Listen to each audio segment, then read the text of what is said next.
elsewhere that wrestling has more than one royal family. That's undeniably true. Also undeniably true is that for Bloodline Dynasty.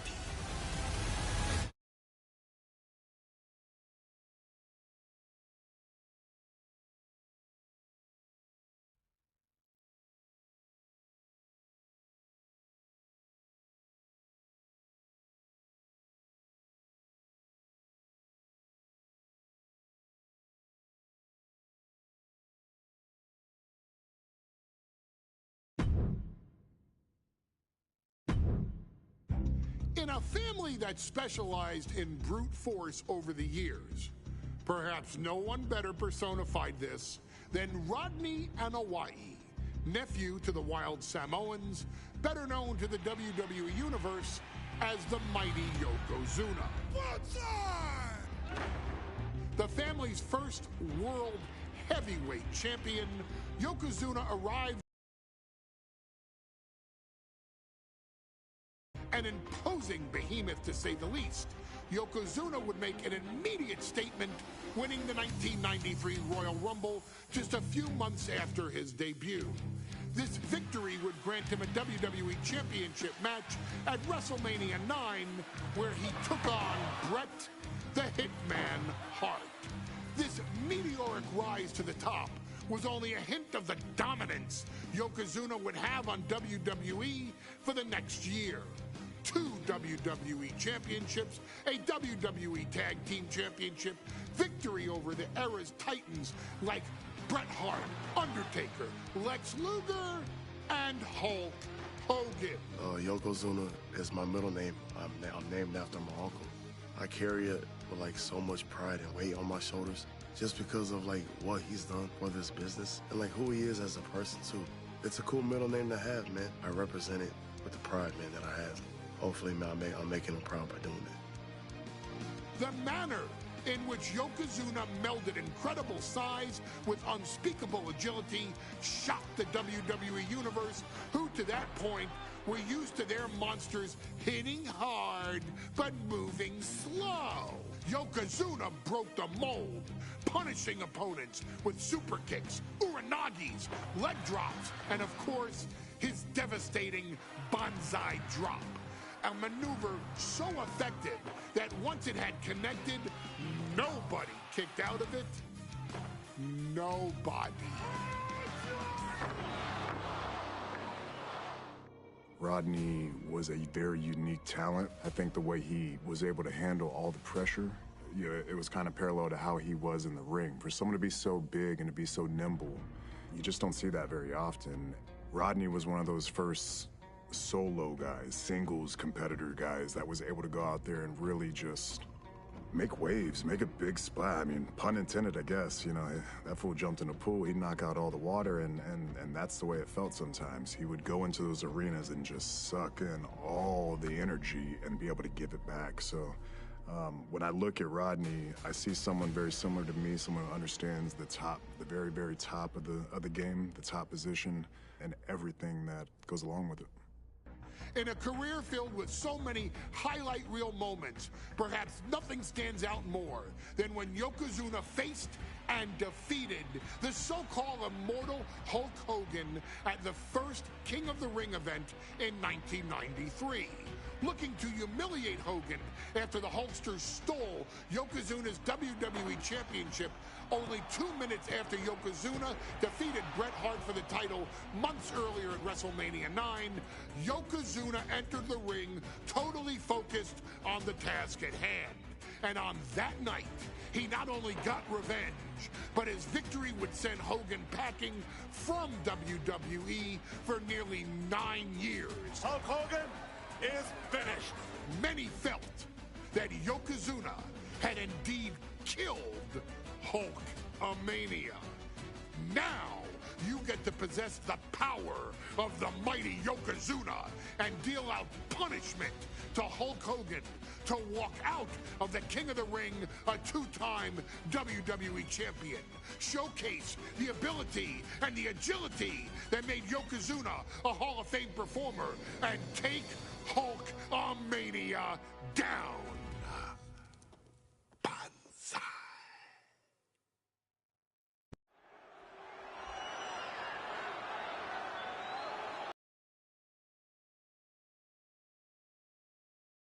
altitude. Photographers from around the world as they are documenting Yokozuna's every move. Coming down the aisle with Mr. Fuji is the challenger from Polynesia Islands, weighing 550 pounds, Yokozuna! One thing, Corey, he's 550 pounds, bigger than he's ever been. And I understand Hulk Hogan trimmed down so he can have more speed, more endurance. But I'll tell you something, Hogan's got to take him out early. This is going to answer a lot of unanswered questions from WrestleMania 9. A lot of pressure on the president of WWE for what he did. But this is Yokozuna versus Hulk Hogan. Let the winner be the winner. One thing's for sure, Hogan will be quicker. He will be faster than he's ever been in any previous title defense. Well, this is going to be interesting because he's wrestling a fresh Yokozuna this time. Not a man who's already wrestled a 15-minute match with Bret the Hitman Hart. Oh, Hogan and Yokozuna's last match lasted less than 30 seconds when Hogan won the title at WrestleMania. Well, I can tell you, this match will go much longer. Yokozuna will not be caught by surprise this time.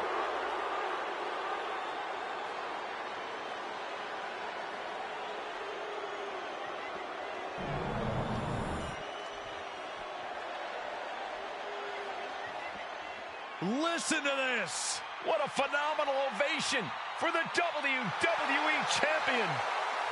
His opponent, coming down the aisle with his manager, the Mouth of the South, Jimmy Hart, from Venice Beach, California, weighing in 302 pounds, the WWE Champion, Hulk Hogan. You can feel this facility shake, literally moving. The rafters shaking with the ovation of the WWE Champion Hulk Hogan. Hulk Hogan thrives on these people. He thrives on the Hulksters, the little Hulksters. This is what keeps this man going. Hulk Hogan's relying on the fans. He wants to hear them cheer. He wants to draw strength from them. But Yokozuna's focused. He has not taken his eyes off Hulk Hogan. He is ready, believe me. The Hulkster ready for war, and you can bet, ladies and gentlemen, it will be warfare here. Well, he's been saying for weeks that he is going to be the first man to slam Yokozuna. Oh, nobody slams Yokozuna. Well, we'll see. Hulk Hogan wanted to prove it was not a fluke that he beat Yokozuna. And now, we're going to find out if it was a fluke or not.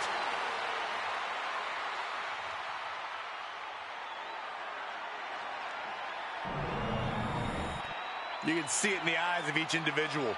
Only razor-sharp focus when this much is on the line.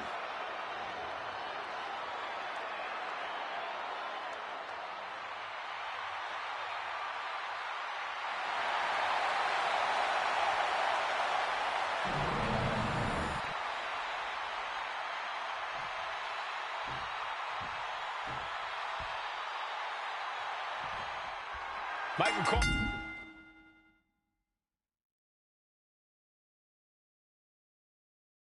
Eliminating from King of the Ring 1993 alongside Corey Graves and Byron Saxton, where Yokozuna hopes to regain the WWE Championship he lost in record time to Hulk Hogan.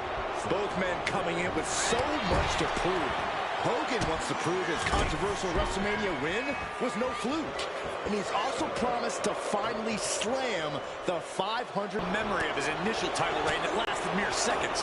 He knows that a fresh Yokozuna can beat a fresh Hulk Hogan. And tonight is the chance to prove it.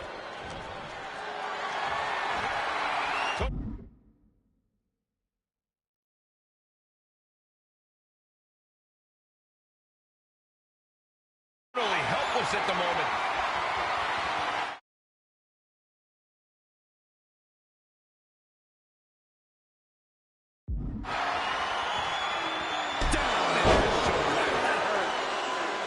Some folks thought Bret Hart should have had this rematch against Hogan, but the president of WWE has made the controversial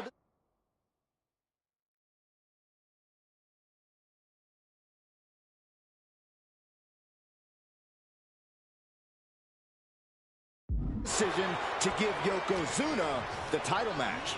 Indeed, there will be no rematch for Brett, who, I might add, lost the title after Mr. Fuji interfered on Yokozuna's behalf. Instead, he was given an automatic entry into tonight's King of the Ring tournament.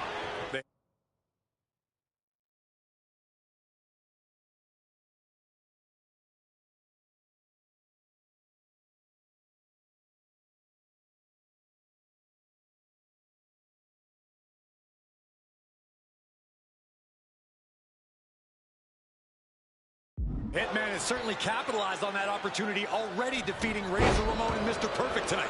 Now, can he finish the job in the main event and win the King of the Ring?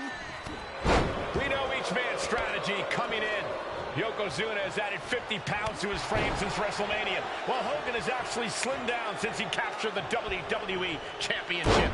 Indeed, we're going to see more speed, more endurance from the Hulkster. But now that Yokozuna has hit 550 pounds, every kick, every leg drop, and every bonsai drop will be even more impactful. Measured knee drop. Can we talk about Yokozuna's meteoric rise?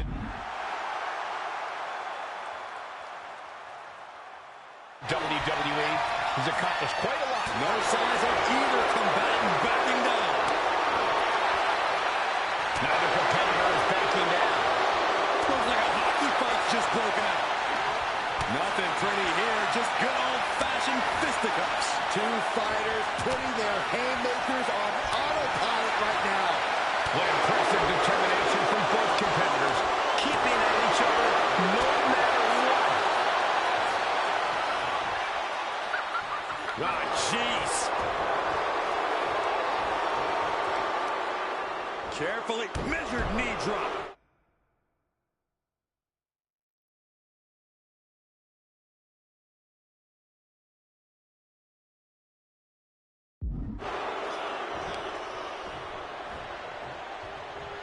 Oh no, bear hug applied.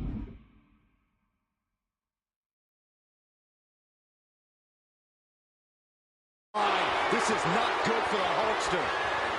Yokozuna applying the pressure, squeezing the line. Bear hug, and a way to get out of it is being on display right here. Ooh. As we get deep into this match, you have to be impressed by a man.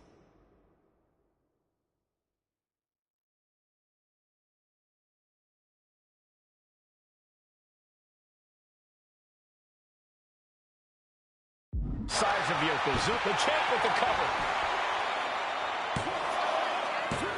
And the title still up for grabs. At this point in the match, that could have gone either way.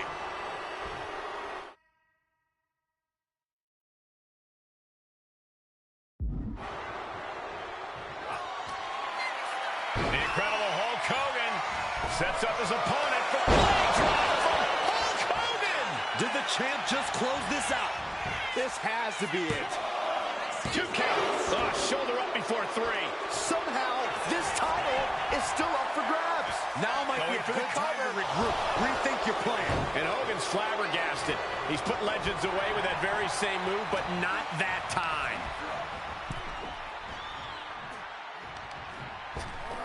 Oh my gosh, with one hand. The wind up. And the pitch. Uppercut. Like a brick wall running into you. And gentlemen, Yokozuna may be but... Yoko now. Belly to belly slam. That's got to be the end of Hulkamania. Jimmy Hart trying to rally. And a kick out by Hogan with authority. Hulk Hogan's not done yet. Hulk Hogan is coming alive. Yokozuna back to his feet. Big chop to Hogan. And Hogan's starting to hulk up here. How many times have we seen this over the years? These massive strikes from Yokozuna having absolutely no effect on Hogan. Hogan fired up. Hogan's ready to go. Hogan feeding off the energy of all the Hulkamaniacs. And here comes Hulk. And Yokozuna being backed up to the ropes. Big boot. out. I can't believe Yokozuna's still standing. Hogan continuing to pour on the offense. A second big boot, but Yoko still on his feet. Don't let up, Hulkster. Keep swinging, keep firing away.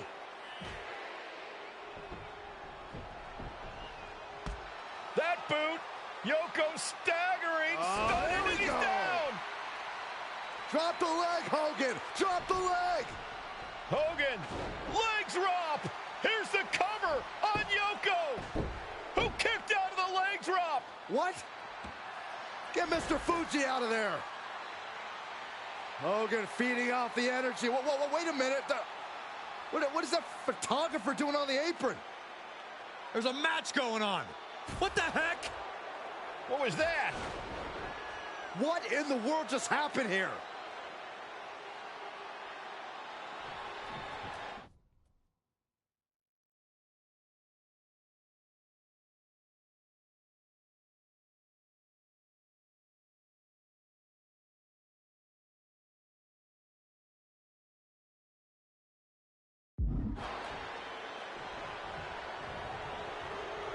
Yikes, that'll either wake you up or knock you out.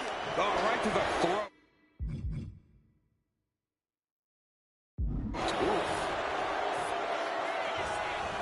Oh, no. A big splash. Yokozuna demonstrating his full power. Hogan's in.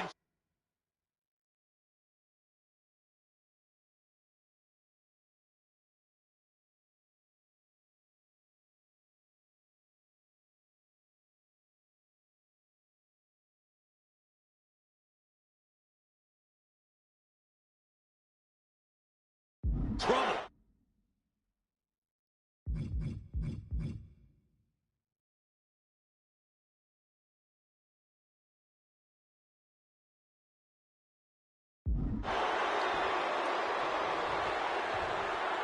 Like a brick wall running into you. Yokozuna on the move. Massive big leg drop. That's the kind of athleticism opponent.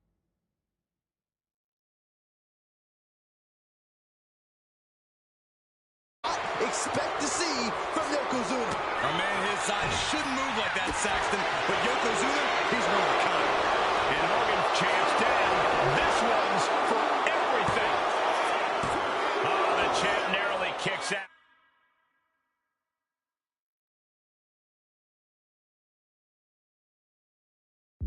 Somehow, some way, he is still in this. Getting him right into the corner. Yokozuna gets reversed. Trading counters and reversals back and forth. Dragging his opponent out of the corner and a thunderous headbutt from Yoko. It is only going to get worse for the opponent of Yokozuna. From the middle rope. Bonsai drop. It just got as bad as it could for the champ. Goes for the pin. Wow, just barely making it out. What a display of stamina. The champ showing they are truly worthy of this title. But things might only get harder from here. Yokozuna just manhandling his opponent. Big headbutt. Oh, I think we know what Yokozuna is thinking.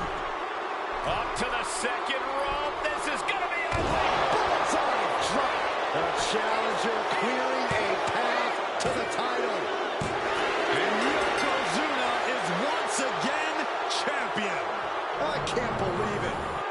The winner of this bout and new WWE Champion, Yokozuna.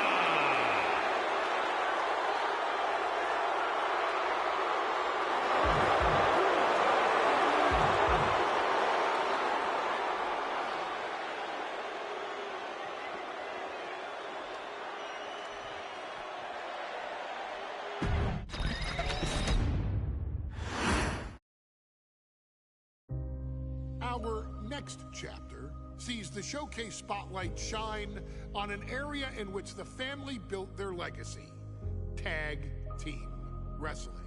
Starting with the wild Samoans, Afa and Sika, all the way through to more recent champions like the Usos or Tama Tonga and Tonga Loa. This dynasty has always excelled in tag team competition, consistently showing an ability to dominate the division with a wide variety of looks. And the first team that we will look at, accompanied to the ring by Afa himself. Fatu and Samu, the Head Shrinkers. They put the fear in people's hearts. That's what the Head Shrinkers did back in the day. Second to none in that ring. You know, hard-nosed, battle-tested. They went for it every single night. More astute fans may also know that early in their journeys, Samu and Fatu were managed by me, Paul Heyman, then known as Paul E. Dangerously. and the SST, the Samoan SWAT team. The Samoan SWAT team is here. Vengeance is mine. Already an imposing force that early on, their future greatness was obvious to so many industry experts. Afa, more than anybody, knew he had the team on his hands, with Samu being his son and Fatu his nephew. The tribal elder was able to mentor both, instilling in them the same unrelenting approach to competition that made the wild Samoans world famous. The team toured through regional promotions before a quick stop with me in WCW, but WWE was always their goal.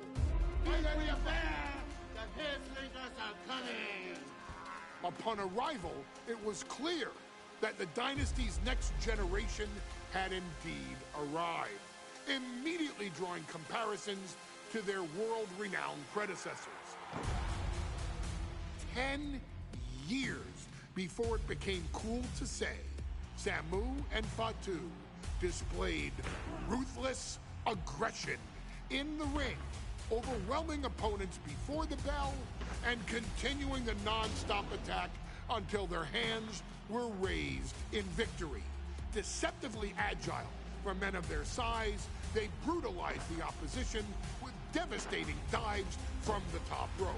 The duo would eventually go on to capture the WWE Tag Team Championships in the spring of 1994, fulfilling the promise and carrying the legacy to even greater heights. At WrestleMania 9, the Head Shrinkers' one and only in-ring WrestleMania appearance saw them taking on Rick and Scott, the Steiner brothers. Be prepared, Steiner brothers. We're gonna give you a pain that you have never felt before. While I'm not one to make excuses, I am one to give opportunities to you, our expert gaming member of the WWE Universe.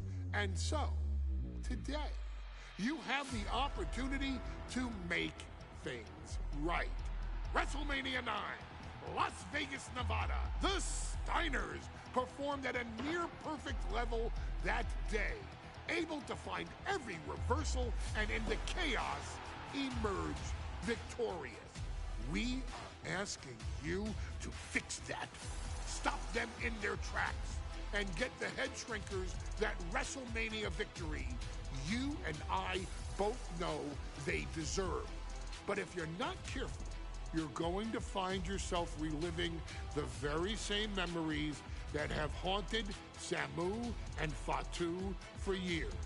Steiner lines, suplexes, Frankensteiners that will all bring your evening to a vicious, miserable end.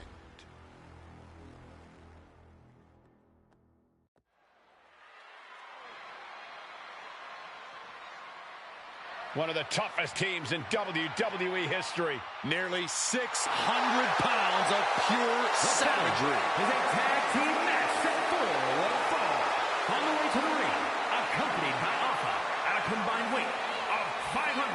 65 pounds, Samu and Fatu, the Head Shrinkers.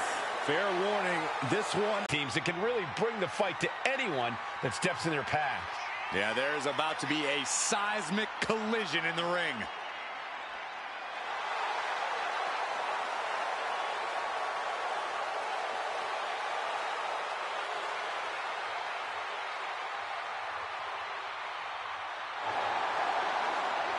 This match means so much to the Steiners and to the Head Shrinkers. Well, the whole world is focusing on WrestleMania 9, and the last thing you want to do is come up on the short end. Pride is on the line, and as is a stake to the claim of being the toughest team in all of WWE.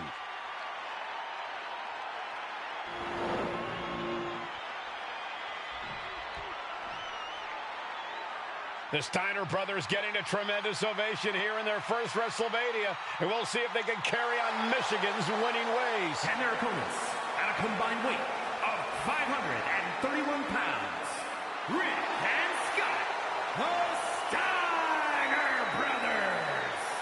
The Steiner brothers are one of the most promising tag teams we've ever seen in WWE. But Samu and Fatu are looking to stomp out any of that promise right here at WrestleMania. Let me warn the WWE Universe right now. This is going to be a brutal match. Just two heavy-hitting tag teams going at it. Physical, smash-mouth wrestling. And like Saxton said, it won't be pretty at all.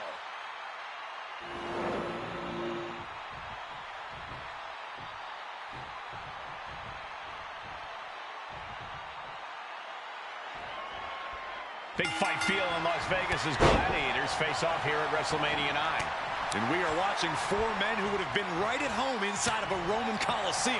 The Head Shrinkers and the Steiners are ready for a true battle. Both teams are relatively new to WWE, but we've seen that each duo is not afraid to get physical. Each side is looking for their first WrestleMania win, and they will do anything to earn it. The Head Shrinkers accompanied to ringside by Alpha. He's not the only tag team legend serving in a managerial role tonight. That's right, Michael. Just like Alpha, Mr. Fuji earned many WWE tag titles as a wrestler. But now, he's hoping to lead Yokozuna to the WWE Championship. And looking at all the top young talent in this ring, I see many other main event stars of the future that could follow the lineage of Yoko. I've seen Samu and Fatu headbutt each other during matches.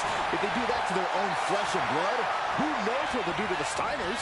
It's just a byproduct of the brutal take-no-prisoners offense of the Head Shrinkers, Byron. These guys will bite, scratch, and claw their way to a win. Rulebook be damned. And with Rick and Scott coming from an amateur collegiate background, they might be a bit more hesitant to bend the rules. Hopefully the Steiners can adapt, and fast. And he gets directed into the corner. The Head Shrinkers and Steiners are two of the brightest young teams in WWE. But they both come to this match with a few years of...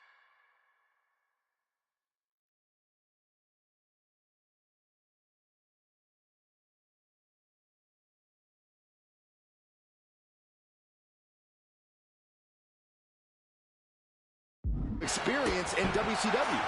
The Steiner brothers earned many tag accolades in WCW, but Rick and Scott have their share of singles titles too. Meanwhile, Sam...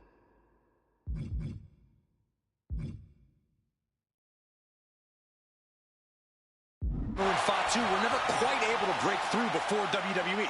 You know that has to serve as motivation for the Head Shrinkers tonight. Oh, Steiner anticipated that.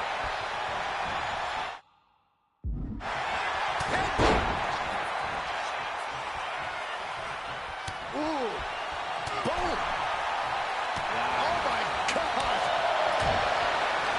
Ooh, headbutt. Nothing pretty about that. Standing drop kick.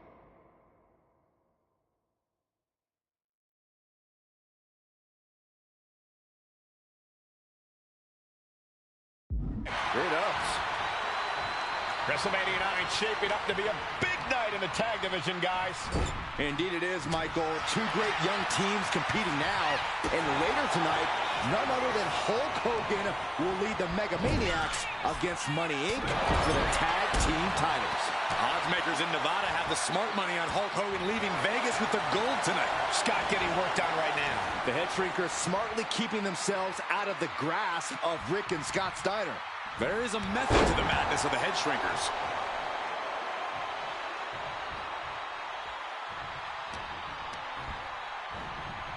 And gets sent right into the corner. Arm extended, tags his teammate in.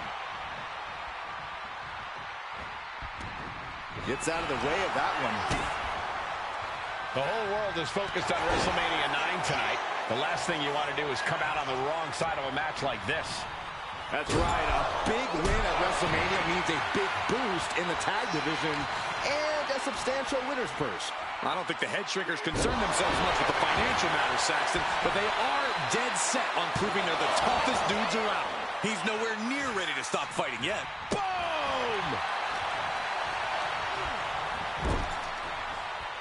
Oh, the headbutt.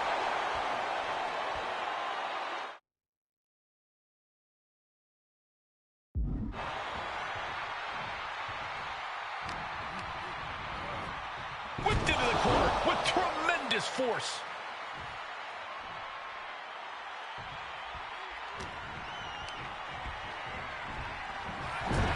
Before this match began, you heard the Steiners speak backstage. Scott saying, quote, "Me and my brother are going to go out with a game plan and do what we do best, and that's wrestle." That's all well and good for the Steiner brothers, but Alpha has gone on record saying that his men are looking to tear Rick and Scott's heads off. Oh, Steiner fell right into that one. Standing drop kick. Great ups. You've got a tag.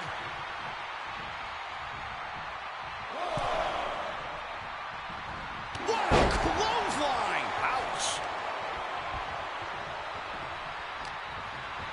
Ooh, hard into the corner.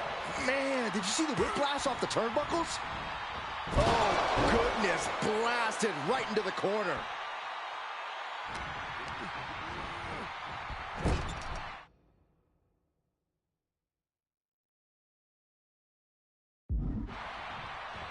Trapped in the corner. And we are really seeing the amazing skill sets of all four men in this tag team showcase. Well, we already knew about the brawling of the head shrinkers and the grappling of the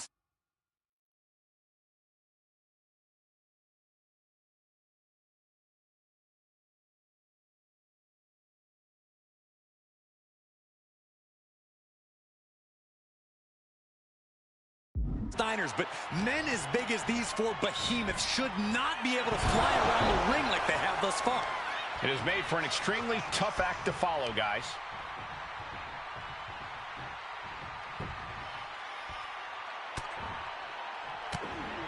Now starts to fight out with some punches to the gut. Sent flying out of the ring here.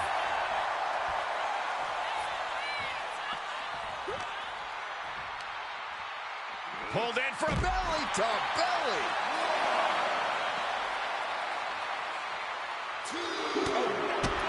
As we find ourselves surrounded by all this pageantry, you'd think either of these teams is feeling the pressure. I know. I can tell you that Samu and Fatu. Yeah, I already peeped that. That I figured probably got end up doing it again though. Fighters who simply want to destroy their opponents no matter where the fight takes place. And as for the Steiners, I know you probably done them all, didn't you? Tons of amateur championship Did you do them all? Some of WCW's biggest events, but even those can't hold a candle to these. and there goes Steiner sent outside the ring. Fatu. Oh, look at this, the power by Scott Steiner. But the tag was made and Scott not aware. Big kick. Scott Steiner did not see the blind tag made by Samu. Oh, this is not looking good for Yeah, because on the ejector they put some of them got like the time on there. Top-tier tag team wrestling. Steiner didn't see the tag, decided to hot dog around, and got a foot in the...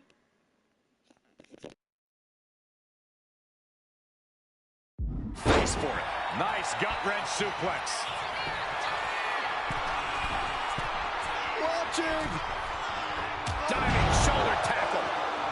He's headed to the top now. Lift off. Bullseye. Taking a chance.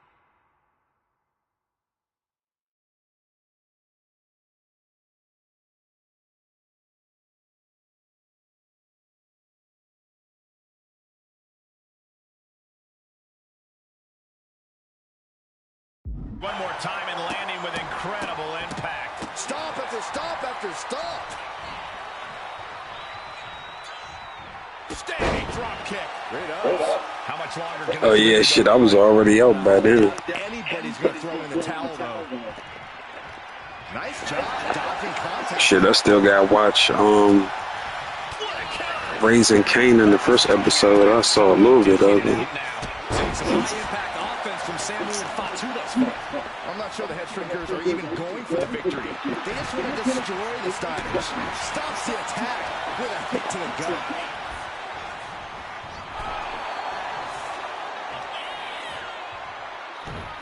Whoa, brought back in with a crash landing. Standing drop kick. Great ups. Scott timed that one. Vicious right forearm. Has him in the corner, thinking of the next move. Ooh, great anticipation. Scoop slam, making it look easy. And now Scott is getting beaten down. Samu is picking up steam. Terribly painful. Oh, hold on. Is he thinking of the submission here? This might just do it. This might just end it all. There is no mercy being shown, wrenching deep into this hole. Well, I know I can't, like, finish him off. Looking for a crucial.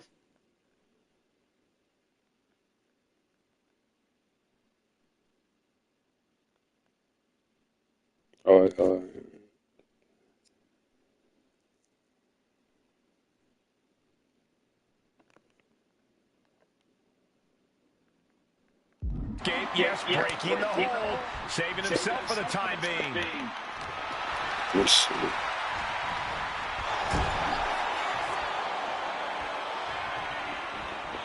Fights back. And Steiner is finally changing the tempo with that attack. Yeah, Steiner able to stop that surge dead in its tracks. But they did good on this game, though. They made this joint look more realer than the other one, the last one.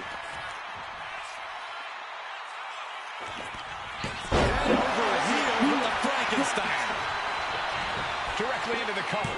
The damage is done.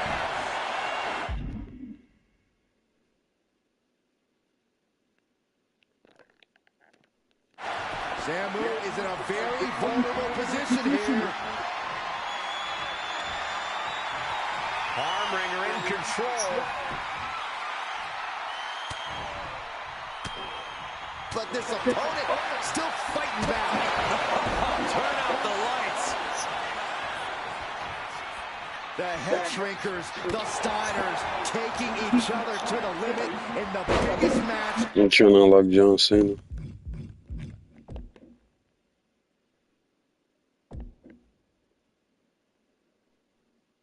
Of their careers.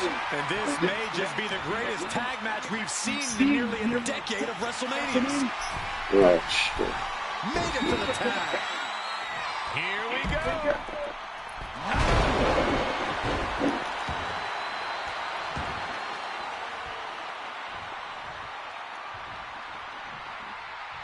Shit, I was already playing that jump before they even put the belts on like Cody Rhodes and them. I was like, damn, why they didn't put the belts on them? But then they ended up putting it on there. Absorbing a lot of damage here. Yeah, this tag team match has seen its fair share of tide changes, and it's not over yet. Samu is really displaying aggression. Steiner's being kept in check.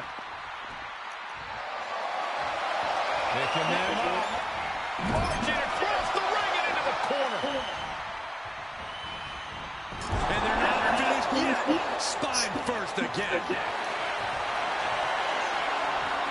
Bear hug, squeezing the breath out of them. Perfectly executed submission hold. Locked in deep. And a win for the Oh, Steiner damn. brothers. Here are your winners, Rick and Scott, the Steiner Brothers.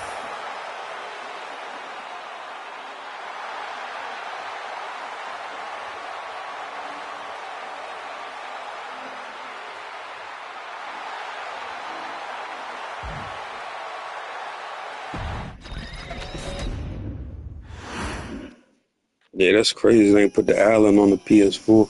I know I still gotta check the Allen out.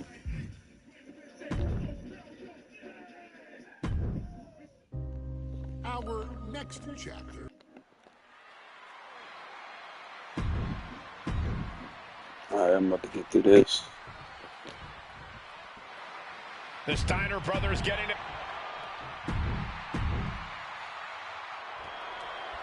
Big fight feel in Las Vegas as Gladiators face off here at WrestleMania 9. And we are watching four men who would have been right at home inside of a Roman Coliseum. The Head Shrinkers and the Steiners are ready for a true battle. Both teams are relatively new to WWE, but we've seen that each duo is not afraid to get physical. Each side is looking for their first WrestleMania win, and they will do anything to earn it. Propped up in the corner. A quick reversal by Samu. The Head Shrinkers and Steiners are two of the brightest young teams in WWE, but they both come to this match with a few years of experience in WCW. The Steiner brothers earned many tag accolades in WCW, but Rick and Scott have their share of singles titles too. Meanwhile, Samu and Fatu were never quite able to break through before WWE. You know that has to serve as motivation for the Head Shrinkers tonight. Boom! What a right! Oh, the physicality on display there. Unbelievable.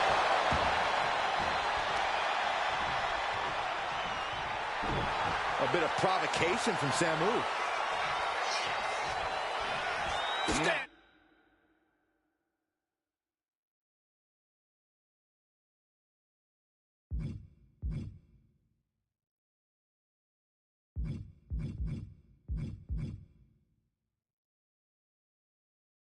A drop kick. Great ups. He Double leg takedown. Gonna stack them up here. Shoulder pin, and he doesn't stay down for long. Too early for that pin attempt. Bear hug. Squeezing the breath out of them. And with the submission locked in, are we about to see a tap out? He's trying to hold on, but his efforts are looking futile.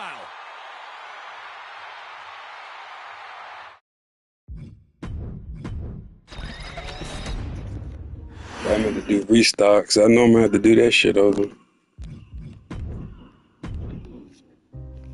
Our next chapter sees the show.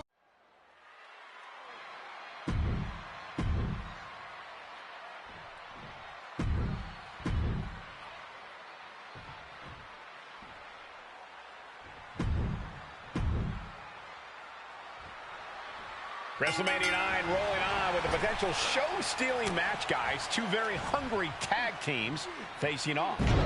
Indeed, Michael, the Head Shrinkers and Steiner brothers are both new to the tag division in WWE, but both teams are off to an amazing...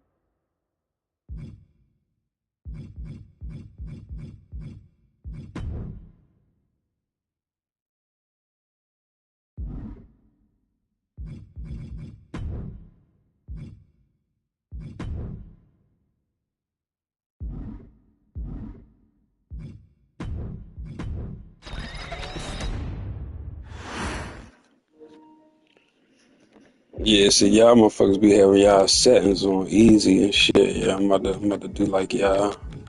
I do got that shit turned up on hard.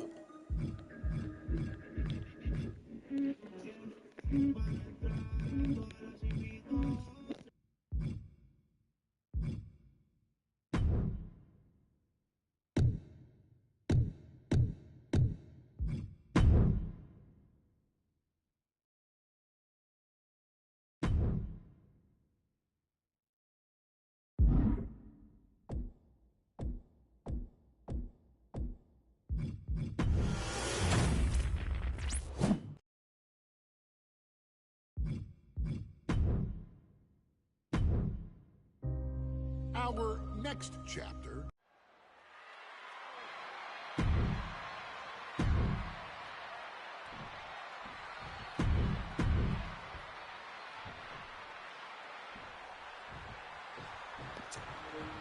I know I just put my joint on there because I had mine on hard. WrestleMania 9 rolling on with a potential show-stealing match, guys. Two very hungry tag teams facing off. Indeed, Michael, the Head Shrinkers and Steiner brothers are both new to the tag division in WWE, but both teams are off to an amazing start so far. You have to imagine whichever team wins this high-profile fight becomes an instant top contender for the tag team championship. And with two teams this physical on such a big stage, it is indeed going to be a fight. Then a knee right to the throat. Samu and Fatu, already some success in the tag division tonight.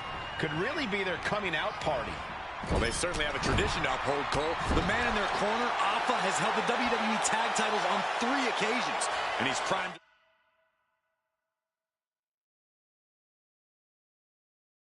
Bring the Head Shrinkers to the top as well. Oh, that can flatten you. Ouch. I've seen Samu and Fatu headbutt each other during matches. If they do that to their own flesh and blood. Double leg takedown, got the shoulders down.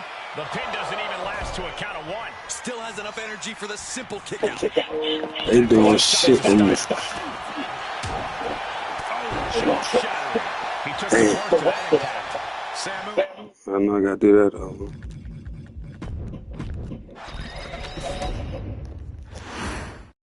Big fight feel in Las Vegas as Gladiators face off here at WrestleMania 9. And we are watching 4 men who would have been right at home inside of a Roman Coliseum. The Head Shrinkers and the Steiners are ready for a true battle. Both teams are relatively new to WWE, but we've seen that each duo is not afraid to get physical. Each side is looking for their first WrestleMania win, and they will do anything to earn it.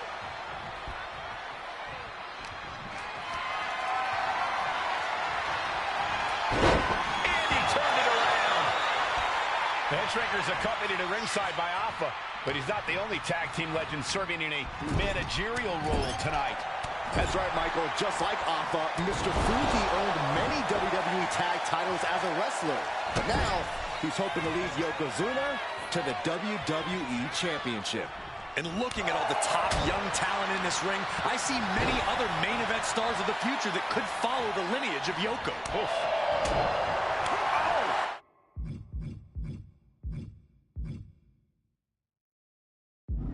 Across the throat.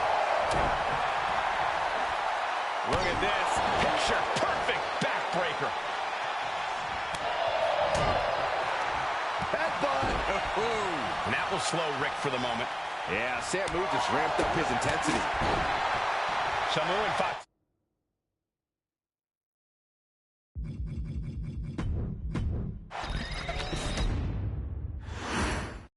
Big fight feel in Las Vegas as Gladiators face off here at WrestleMania 9. And we are watching 4 men who would have been right at home inside of a Roman Coliseum. The Head Shrinkers and the Steiners are ready for a true battle. Both teams are relatively new to WWE, but we've seen that each duo is not afraid to get physical. Each side is looking for their first WrestleMania win, and they will do anything to earn it.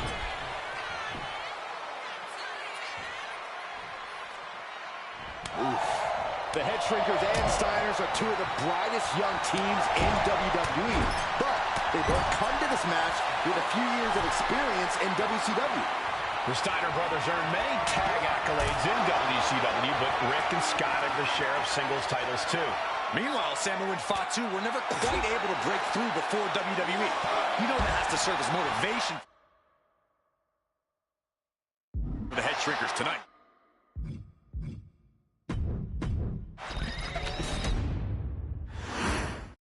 WrestleMania 9 rolling on with a potential show-stealing match, guys. 2 very hungry tag teams facing off. Indeed, Michael, the Head Shrinkers and Steiner brothers are both new to the tag division in WWE, but both teams are off to an amazing start so far. And you have to imagine whichever team wins this high-profile fight becomes an instant top contender for the tag team championship. And with 2 teams this physical on such a big stage, it is indeed going to be a fight. Ooh. WrestleMania 9 shaping up to be a big night in the tag division, guys. Indeed it is, Michael.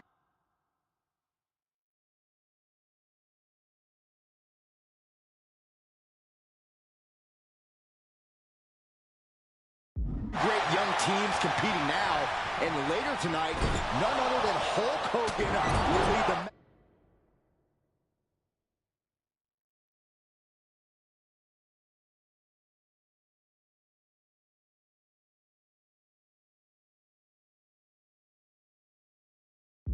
Maniacs against Money Inc.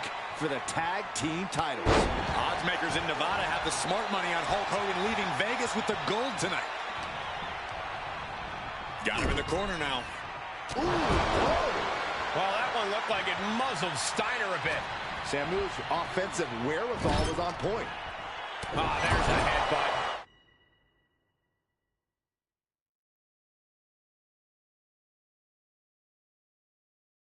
A steady stream of moves taking out Steiner. The head shrinkers smartly keeping themselves out of the grasp of Rick and Scott Steiner. There is a method to the madness of the head shrinkers. Fired hard into the corner. It crashes to the mat. Oh! Ricocheting off the turnbuckles. Ooh, hard into the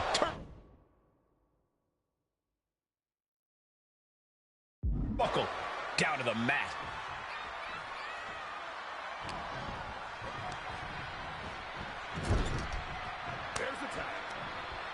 Tag made. Double team incoming. Irish whip into the ropes.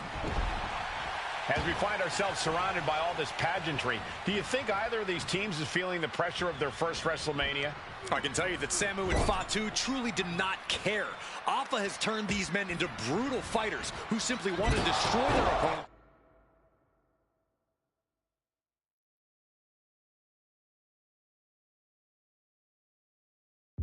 No matter where the fight takes place.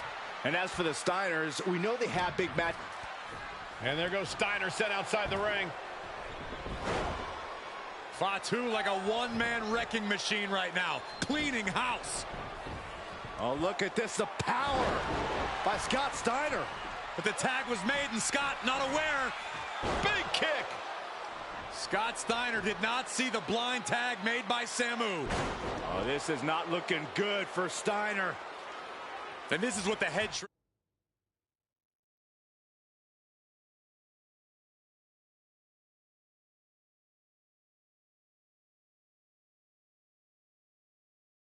shrinkers do. Top-tier tag team wrestling. Steiner didn't see the tag, decided to hot dog around, and got a foot in the face for it. And we are really seeing the amazing skill sets of all four men in this tag team showcase. Well, we already knew about the brawling of the head shrinkers and the grappling of the Steiners, but men as big as these four behemoths should not be able to fly around the ring like they have thus far. It is made for an extremely tough act to follow, guys. Kick right to the face. Samu's gaining the upper hand. Seeing some high-impact offense from Samu and Fatu thus far. I'm not sure the head shrinkers are even going for the victory. They just want to to the sky. Oh, God, terrible landing on the outside.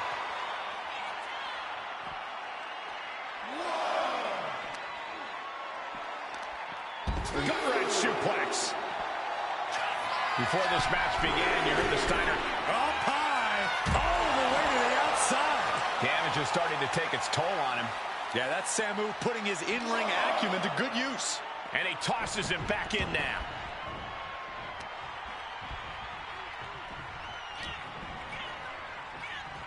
Rings the arm. Nice tight wrist clutch applied and a headbutt. Terribly painful. And now Scott is getting beaten down. Samu's really on top of his game right now.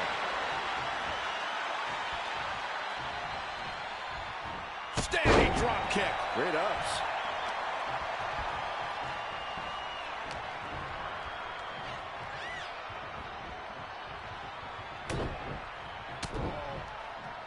Oh, putting focus on the arm here.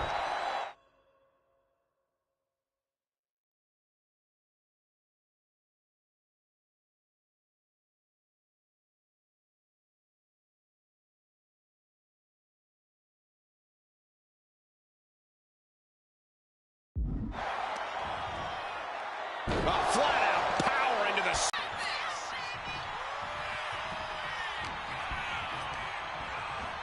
Oh, man, thrown with such force, the whole ring is rattling. Clothesline! What impact!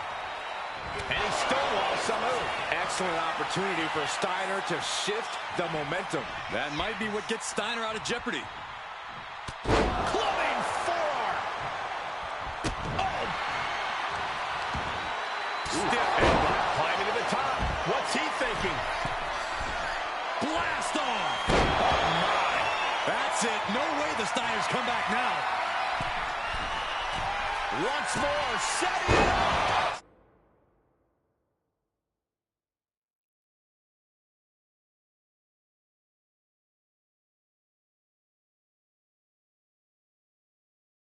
Splash! And the head shrinkers just might have it.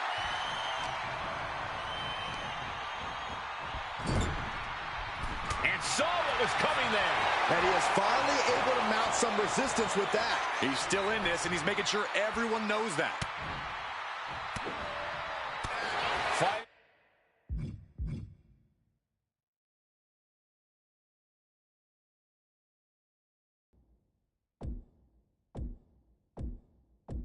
Back, however, punches in the midsection. Being placed in the corner here. The double team headbutt. Wow. Scott getting worked on right now. And I don't see Samu slowing down anytime soon. Clothesline. So effective. Lariat.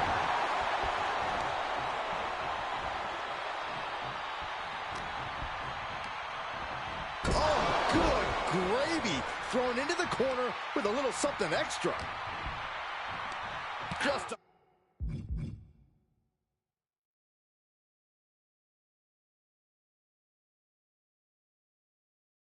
a nasty headbutt. Big impact. Nice gut-wrench suplex. Oh, right to the throat. Fatu is just having his way.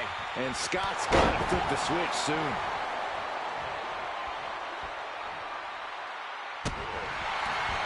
Down in the windpipe. Ducked underneath. Into a giant suplex.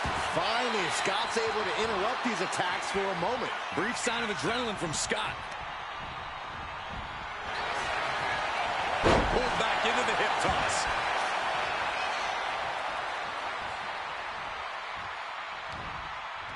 He answers right back. Reversal after reversal. These two have counters for days. And guys, what a war we're witnessing between the Steiners and the head shrinkers. Here's the tag. Tandem offense on the horizon here. They have their opponent. Oh, face first. Is there any air left in Scott? Now he's looking for some momentum. Going from the defensive to the offensive, he is ready to go. Ripped in the hard way. This has to be it.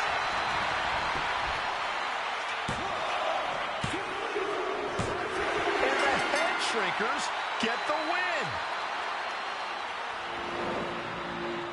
Here are your winners, Samu and Fatu, the Head Shrinkers. And what a huge win for the head shrinkers tonight. Samu and Fatu making their family proud and proving themselves as top contenders in the tag division.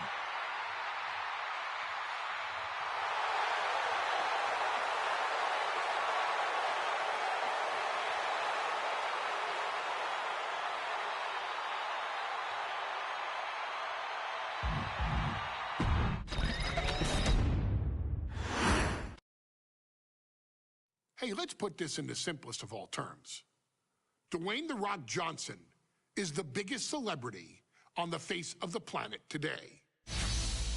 Now, whether he's a blue chipper, the people's champion, or as we know him right now, the final boss, The Rock has always commanded all of the attention in the arena since the very first moment he made his WWE debut at the 1996 Survivor Series.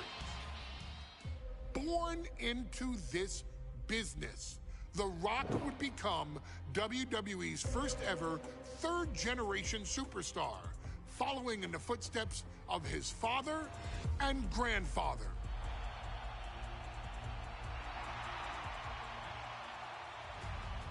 Who had competed in WWE rings before him. Dwayne had the huge responsibility. There's a legacy, and you have to take it so seriously. Even with incredibly high expectations, the Great One surpassed them all. Along with the usual achievements, if your name is The Rock: 2 Intercontinental Championships, 5 Tag Team Championships, 8 WWE Heavyweight Championships, a Royal Rumble victory, not even to forget the fact that The Rock once led an entire nation. The Rock has one of the more noteworthy feats in WWE history, earning WrestleMania victories over Hulk Hogan, Stone Cold Steve Austin, and John Cena. Each of these men are known as the faces of their respective era. Each of these men found out what happens when you go one-on-one. Oh, you know the rest. Of course, The Rock rivaled Stone Cold Steve Austin's popularity during the vaunted Attitude Era, tearing opponents down with rock bottoms and people's elbows while tearing them apart on the mic with cutting one-liners and catchphrases that are still recited to this day. If you smell, know your role and shut your mouth. He ended CM Punk's 434-day title reign as WWE Champion at the 2013 Royal Rumble as well, after having only competed twice over the previous 9 years, displaying the always-ready mentality and physical conditioning on which he has built his global brand. But you don't need me to rattle off The Rock's resume to you, now do you? Of course not. The man is an occasion unto himself. He has headlined the biggest events against WWE's most iconic superstars and has always found a way to, how does he put it? Layeth the smackdown on some jabroni's candy ass. I couldn't have said it better myself, although I think I may have just done that. But indeed, he has. On a Thursday night in February of 1997, The Rock, still known as Rocky Maivia, would find himself challenging for the WWE Intercontinental Championship. Only a few months into his tenure, he would be matched up against a face that would ultimately become one of his most familiar and hated rivals, Triple H, Hunter Hearst Helmsley. Seemingly overmatched by a more seasoned opponent, a youthful Rock would demonstrate all the traits that have come to define him in the years since. Tenacity, high IQ, and that legendary Samoan strength to ultimately surprise Helmsley and kick off the first championship reign for Rocky Maivia. It would be the first step of a journey that has ultimately led The Rock into the pantheon of WWE's elite. So now it's all in your hands. It's up to you to showcase the undying drive that makes The Rock the hardest worker in the room to deliver a shocking upset against the Greenwich snob himself. Guide The Rock to victory over Triple H at a very special Thursday Raw Thursday to give the first jolts to what would become the most electrifying career in sports entertainment.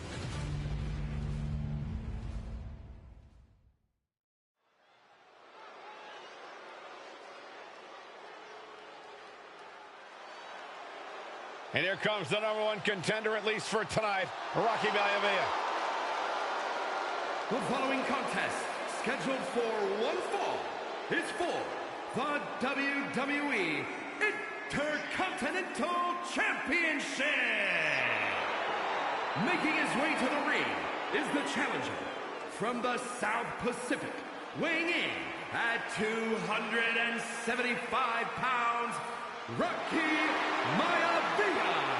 A blue chip talent with a bright future.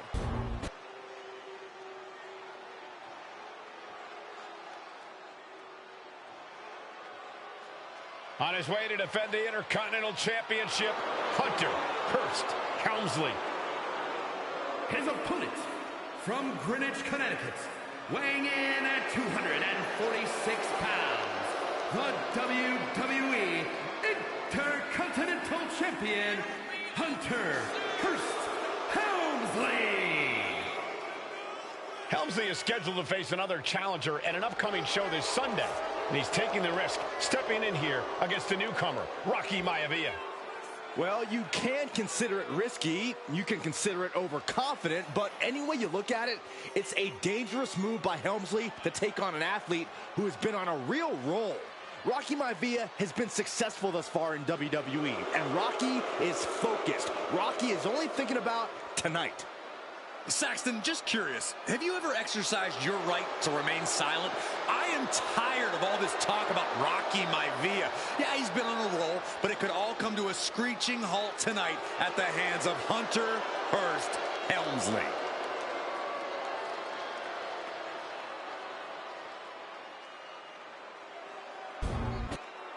Intensity on the face of the champion. Challenger in the corner, looking more determined than I've ever seen.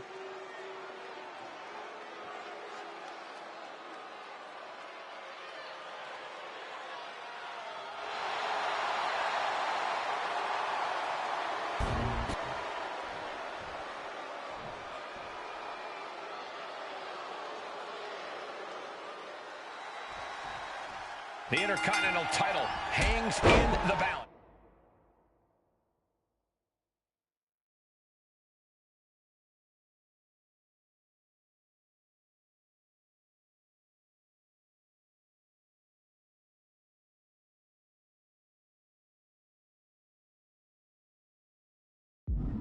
Tonight in a match between our refined champion, Hunter Hearst Helmsley, and the young challenger, Rocky Maivia. Rocky Maivia has a lot to prove here. The third-generation up-and-comer. The champ is going for the cover. The champ is pinned. We might have a new champion here. Instant kick out from the champion. He couldn't make much of that pin attempt. Oh, I think the ring just moved. Ooh, just bouncing off the turnbuckle.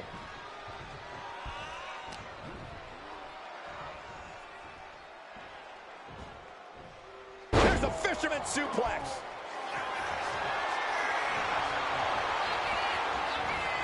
Cobra clutch. Torturing their opponent. It's locked in so tight. Running out of... In trouble here. A couple of elbows to the jaw, and that'll break things up. Hits the drop kick.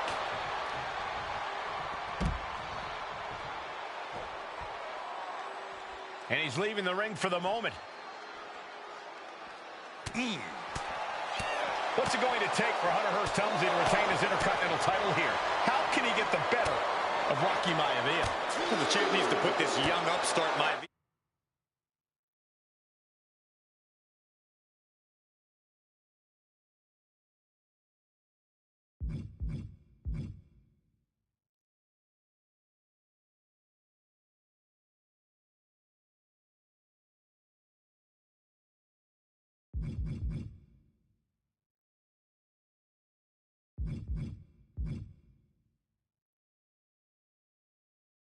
In his place with unrelenting offense.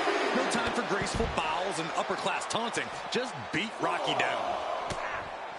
And Byron, Rocky has tremendous exuberance, tremendous youth. He's going to be a star.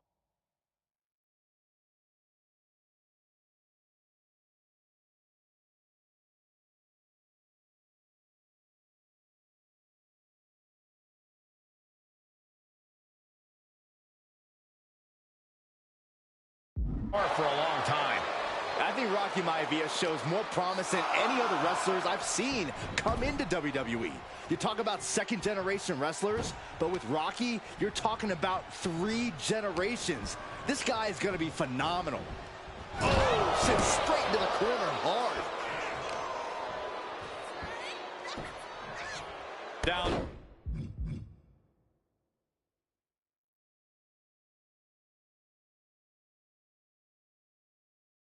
Opponent and a double axe handle smash. Maivia was ready for that. Oh, right across the solar plex. Haymaker after haymaker. The fight is on, and it's furious. Back and forth, neither one giving up any ground. Big shots being fired right now. Neither competitor letting up. WWE Universe, the champion into the pin. And not done yet. If the ref was only in better position, that would have been 3. Wards that off. What a response. And even before the bell rang tonight, I think Hunter Hearst Helmsley has been trying to frustrate Rocky. He's tried to say, hey, young fella, we're going to do things at my pace, not yours. Rocky, the 6'5", around 270-pound stud from the top. Diving double axe handle.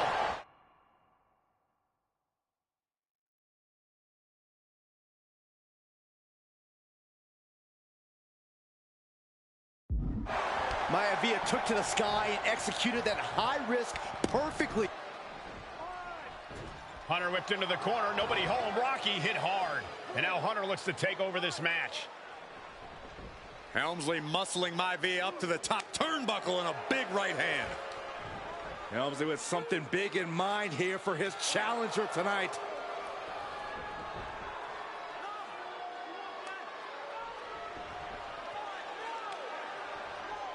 Well, this is just blatant disrespect from the arrogant champion. Almost daring Rocky. Hey, you really want my title? You really think you're going to be Intercontinental Champion? Up to the top. Hooking Rocky into a superplex. This could be it. Can Hunter capitalize?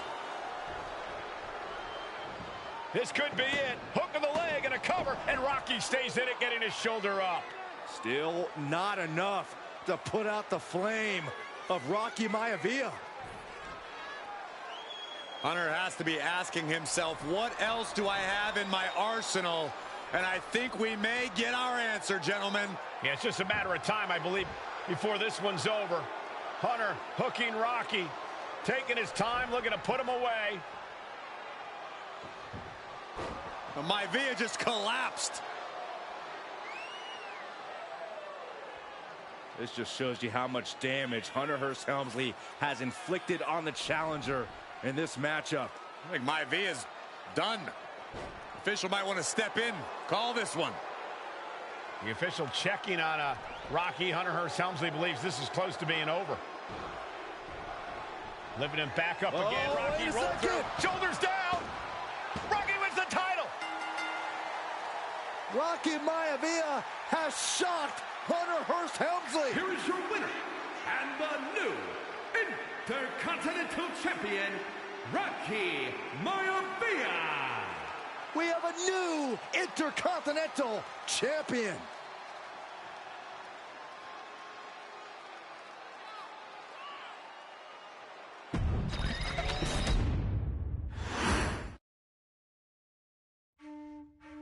In a family of elite combat athletes and top-tier performers, the final boss has always stood out, even when he was just a blue chipper. But there wouldn't be a final boss.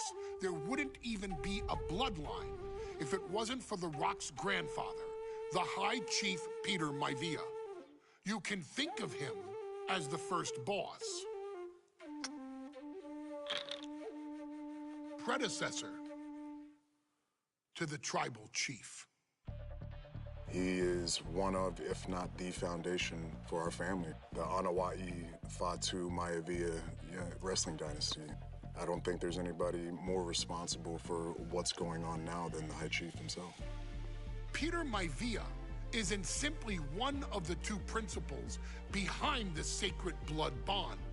He's also an incredibly decorated professional wrestler who traveled the world and won titles everywhere he went.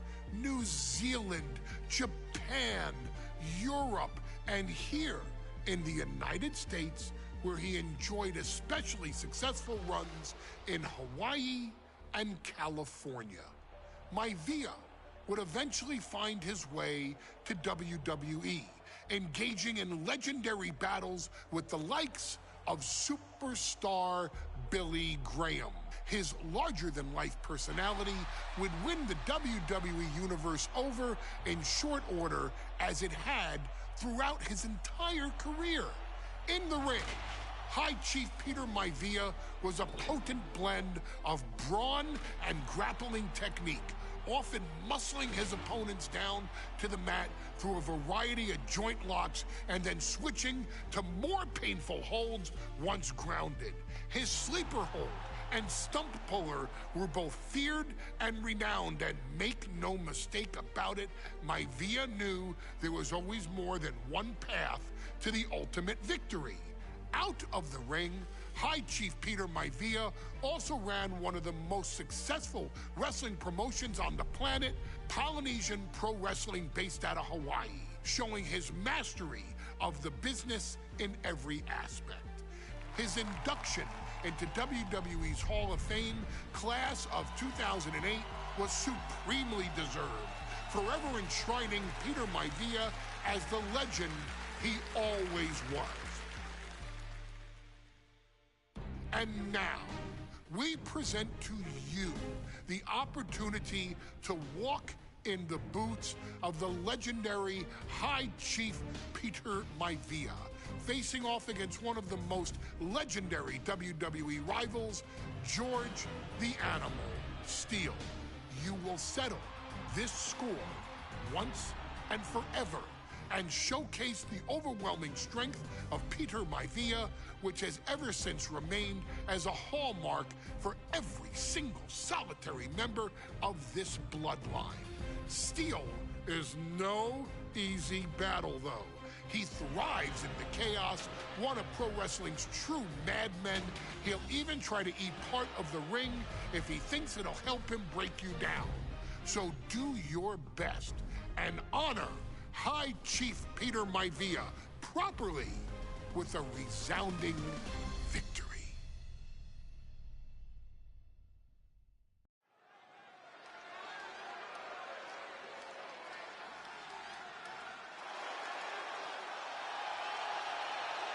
Uh-oh, somebody called the local zoo. The following contest is scheduled for one fall and is host from Detroit, Michigan, weighing in at 275 pounds, George the Animal Steele.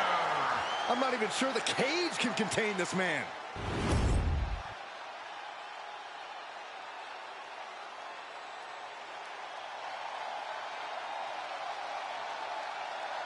And strolling down the aisle, the opponent of George Steele, Peter Maivia. Always a chaotic matchup. His opponent from the Isle of Samoa, weighing in at 275 pounds, High Chief Peter Maivia. Steele had better keep an eye on Maivia, because Maivia is a true brawler. Few men can handle the chaos of the animal inside a steel cage, but I believe the High Chief is ready.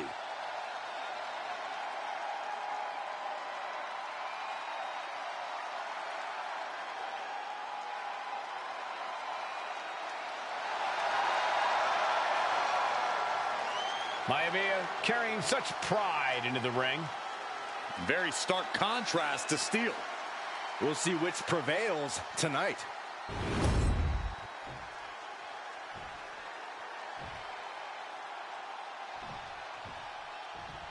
Steel cage match underway. Peter Maivia versus George the Animal Steel. Most of the matches between Peter Maivia and George Steele have ended inconclusively, but this time we'll have a winner. These are two very different men, Cole. The High Chief is a man of great pride and respect for the ring, while Steele is, well, he's an animal. I can't think of two opponents with more opposing styles. You said it, Corey. Let's just hope this one gets taken care of in the ring tonight. Oh, rake. That's not right, but effective.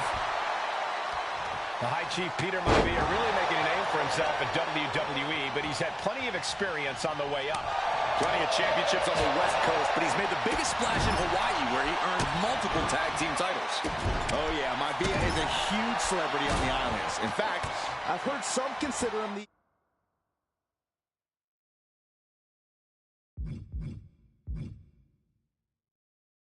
personification of Maui. Just ruthless. Just how desperate do you have to be? Why not a fair fight, huh? Headlock. Oh, a cheap shot right above the eye. Peter Maivia is looking unstoppable now. Yeah, Maivia has really figured the animal out here. Oh, clubbing blow.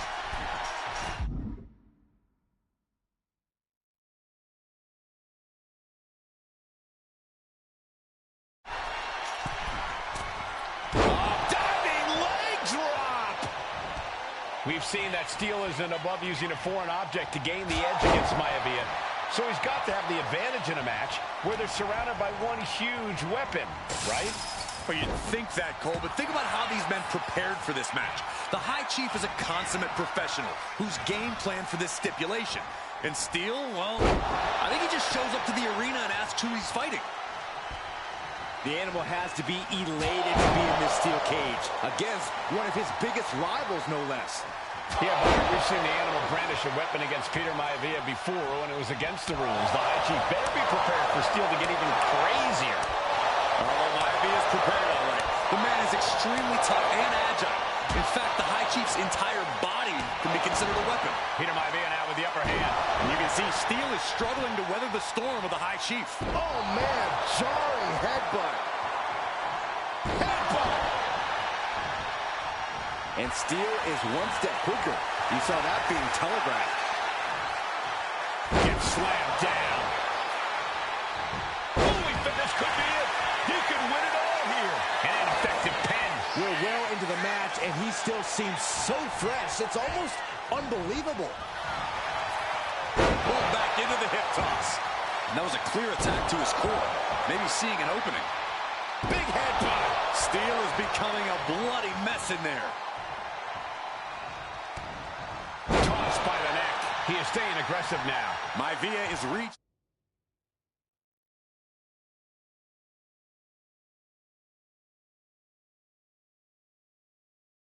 That other level. Jarring European uppercut. Getting out of harm's way. Taking off up the wall, the cage now. Trying to stay sure-footed on the way up. Oh. Ripped off the top turnbuckle. Only one way to go. Electric chair. George the Animal Steele might be a bit of an underdog here. In fact, he lost the match by countout to the High Chief. In Steele's defense, I'm not sure he knows how to count exactly or how to read a rule book. So he's got to be happy to be in this cage. And the pin could be over for Maivia. And the count doesn't even begin. Still in it. What a gutsy performance. What a counter by Peter Maivia. Using the cranium. Oh, my goodness. Headbutt.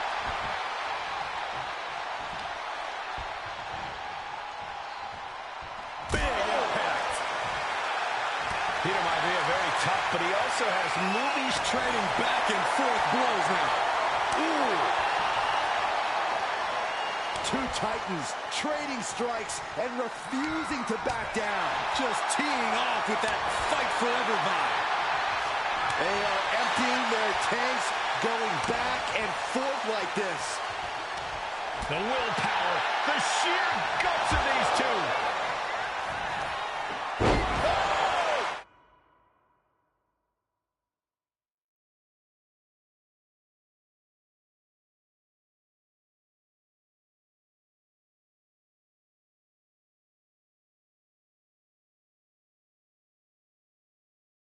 Maivia just dominated the animal with that one. Maivia has steel in his sights, looking to put the animal down. Uh-oh, we know what's next.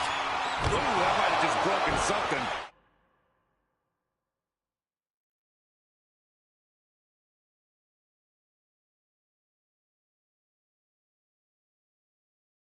Maivia can taste it now. He's trying again. Caught with the backbreaker. And Georgia's laid out.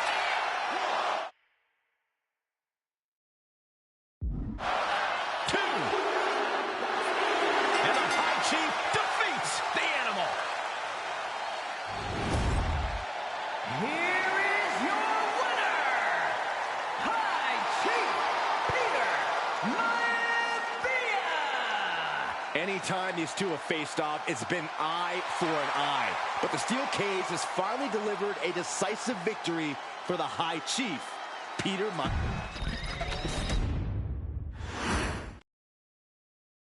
She's not like most girls. She's also not like most WWE superstars. Nia Jax, the reigning queen of the ring, is a reckoning, a force of nature that blitzes right through her competition. A cousin of The Rock, Nia Jax arrived in NXT almost 10 years ago with astronomical expectations. Undaunted, Nia Jax would dominate early opponents, finding herself competing for the NXT Women's Championship mere months after her debut. It did not take long for those running Raw and SmackDown to take notice. Well, our next pick, Nia Jax. And Nia Jax would join the Raw roster as part of the 2016 draft lottery. And since joining the main roster, absolutely no one has been safe from Nia Jax. She is a two-time women's champion. She is a two-time women's tag team champion. She competed in the men's Royal Rumble match in 2019, even getting an elimination while in the ring. Nia Jax looking to eliminate. She does. She's battled standouts like Charlotte, Bayley, and Becky Lynch. And all the while, she has left undeniable destruction in her wake. In the ring, she applies many of the same tactics that once benefited Yokozuna, even using her own version of the Banzai Drop, known as the Annihilator. And just like its namesake, if it connects, your night is over. And Nia Jax remains driven for even more success, jumping at any opportunity to prove her dominance. This last year, that included entering into the 2024 Queen of the Ring tournament after earning victories over Naomi, Jade Cargill, and Bianca Belair. Nia Jax would fight her way into the finals, taking on former NXT Women's Champion Lyra Valkyria. Valkyria built a lot of momentum, defeating Dakota Kai, Zoe Stark, and Io Sky to punch her ticket into the final at the Queen and King of the Ring.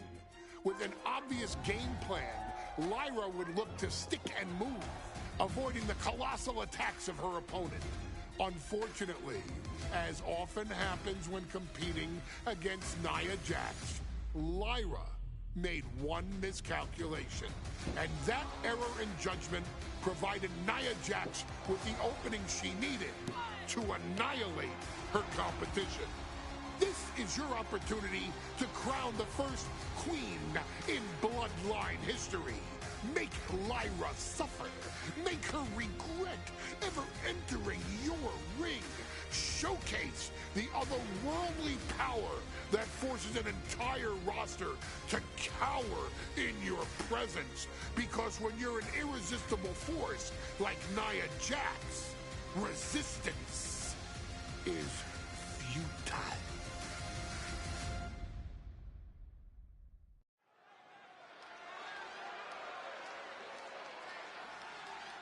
And now a dark horse will face an unforgiving titan in hopes to don the crown.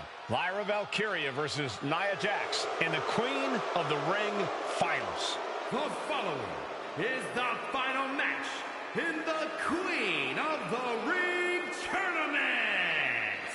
Introducing first, from San Diego, California, Nia Jax. I cannot wait to witness what unfolds here. The irresistible force has been on a tear recently. And Nia believes the crown already belongs to her. Will Jax's menacing presence and sheer power be too much for Valkyria to overcome? Or can Lyra write a happy ever after ending to her Cinderella story?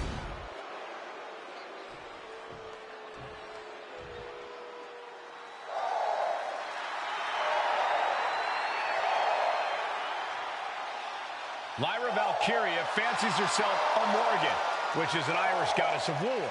As they were on the battlefield, they used to take the shape of ravens to fly around and decide who would live and who would die. That is what Lyra Valkyria is bringing to the ring here tonight.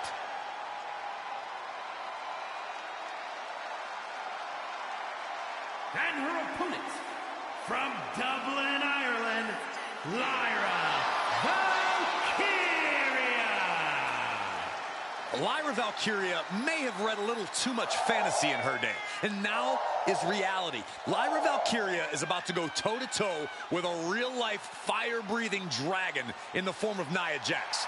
Nia Jax, who's in the best physical condition of her career, tonight will make someone. Will it be Lyra? Will it be Nia? We'll find out in a matter of moments. And guys, you win the crown. Guess what waits for you in August? A date with the champion of your respective brand at SummerSlam.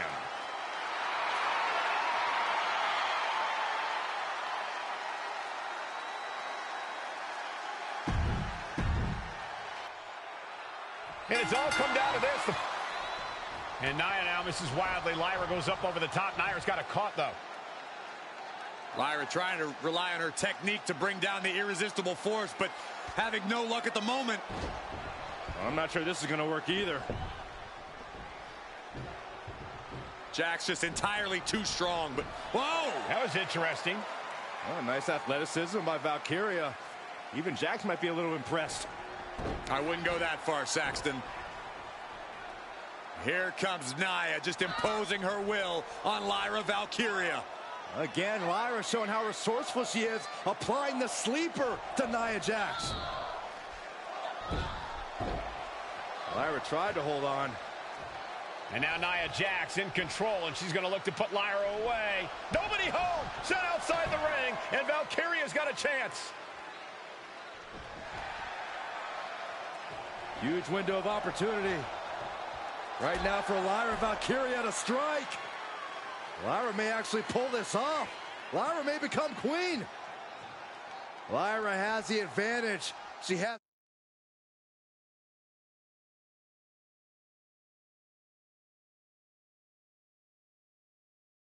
Nia reeling. But Lyra can't win Queen of the Ring with Jax on the outside. This match has to end in the ring. Oh, what a headbutt. Lyra says she feels alive every time she flies, and that's what Nia has to avoid tonight, keeping Lyra grounded. The woman thinks she's a bird, Cole. What do you expect? It's symbolism, Graves. Scoop slam sets things up. Nia Jax, Lyra Valkyria facing off in the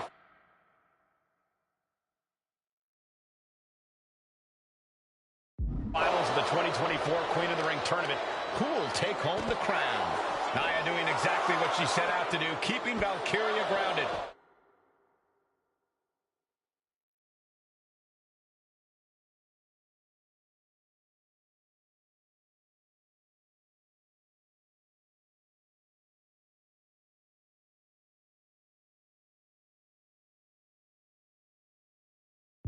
Now Jax needs to stay the course, and the crown will be hers.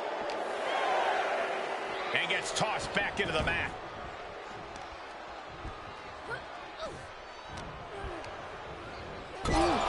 Talk about force. That'll give you whiplash. Vicious headbutt. In just a matter of minutes, we'll have our second Queen of the Ring. The first, of course, being Zelina Vega. But you've got to believe that Zelina will want a shot at whichever woman wins this. She beat the woman now known as Piper Niven that night, so you know...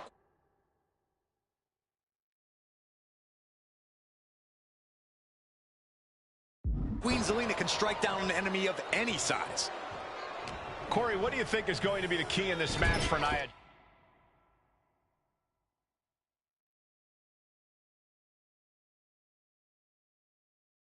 Jack, she certainly made plenty of promises when it comes to being Queen of the Ring. What Nia brings to the dance, Cole, is raw power, the likes of which you rarely see from most men, let alone...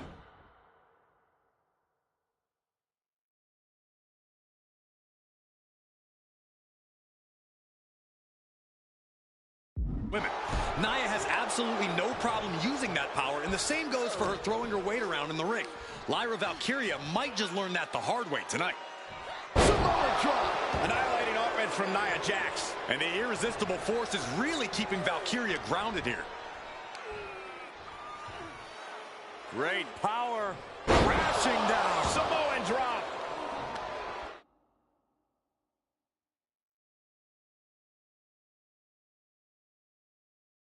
There's so many moves at Nia's disposal that she... Valkyria crushed in the corner by Jax. Squashing Lyra in the corner, and the beginning of the end may be near. And Nia now, with Lyra on her back, going to climb up to the second rope. This is a scary situation for Lyra. Oh, look at this. Maybe not. No way. There's no way. Oh, my. Oh, no. Good night, Annihilator. Here is your winner and the new Queen of the Ring, Nia Jax. What a victory to the brand new Queen of the Ring. Nia said she would do it, and she backed up her claims. And now the Chief Content Officer of WWE and Triple H going to come in to congratulate Nia Jax, officially crown her the Queen of the Ring. Absolute dominance by the new Queen.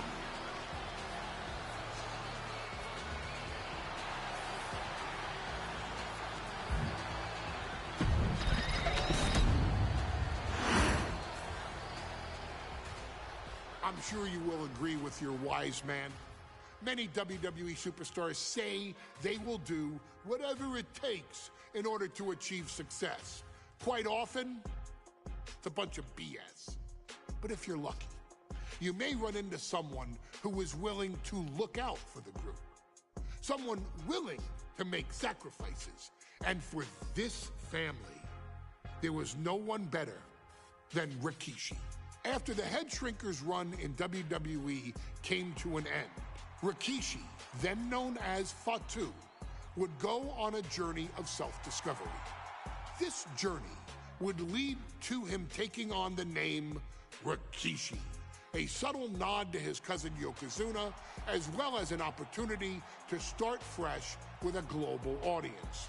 Well, my dad, when he became the Rikishi character, when you think about Samoan wrestlers, right, or mean, or aggressive, he made it like his own flavor, right? He had the blonde hair, still carried the aggressiveness, but I think he just wanted to add like a little flavor to it. But it became even more popular to our culture. Rikishi blitzed WWE from the jump, devastating opponents with new tricks and winning people over with his fat-ass dance moves. That Rikishi is fat, all right.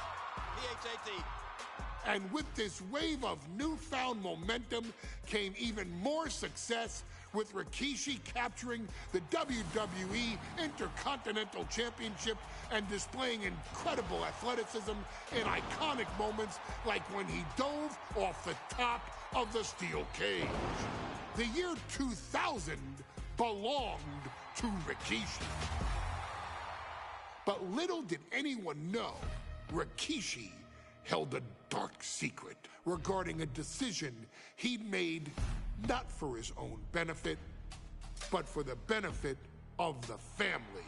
It was at the 1999 Survivor Series that Stone Cold Steve Austin was hit by a car in the arena parking lot, forcing him from the main event later that night for the WWE Championship. For nearly a year, all of WWE was consumed with figuring out who was driving that damn car and why Austin was targeted in the first place.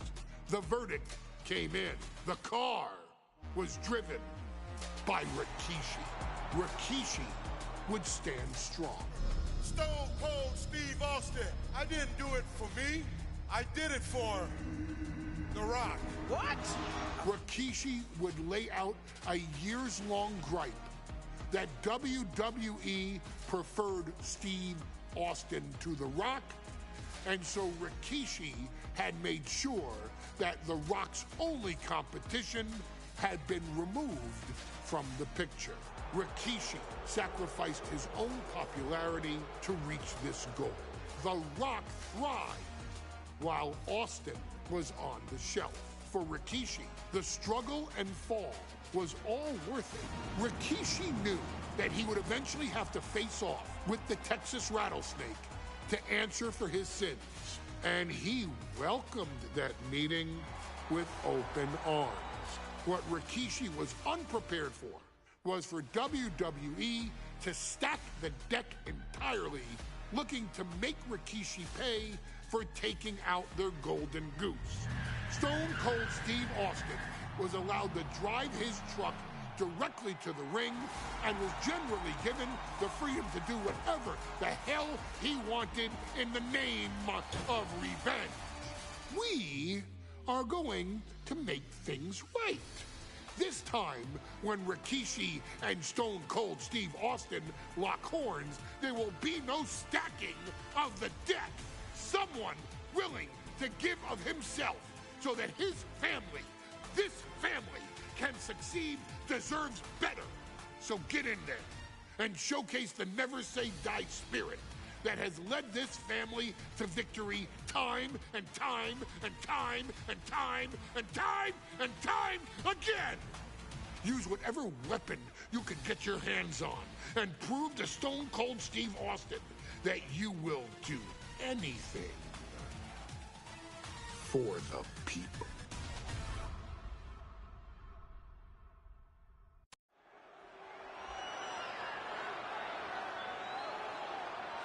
Is it legal to not show up?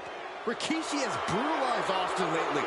Austin will be here, Byron. I just refuse to think anything else. The following contest is scheduled for one fall and is a no-holds-barred match. Introducing first, from the Isle of Samoa, weighing in at 424 pounds, Rikishi! We have learned more about Rikishi in the last couple of weeks than we knew about him his entire career here in WWE. He said he ran over Austin not for himself, but for The Rock. Right, and now he's coming out here, and I guess if Austin doesn't show up, the general manager is going to have to come out here and declare this is a forfeit, and Rikishi's going to win it. This man makes me sick.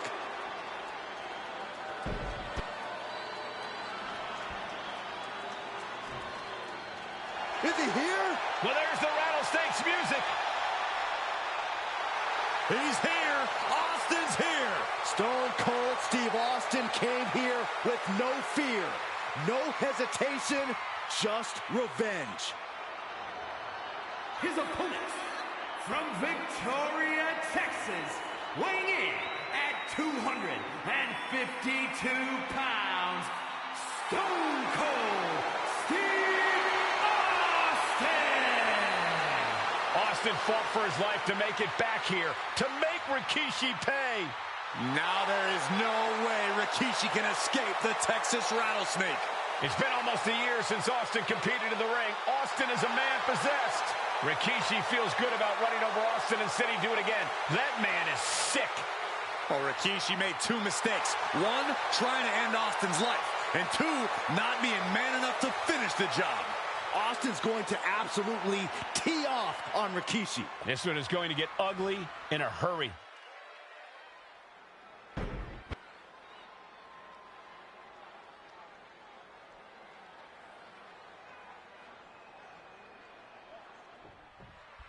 It's a miracle Austin survived being run over by Rikishi. Pissed off, Texas Rattlesnake is on the loose and out for revenge. It took Austin almost a year to recover from the injuries he suffered in that heinous attack. You can't blame Austin for the damage he inflicts on Rikishi tonight.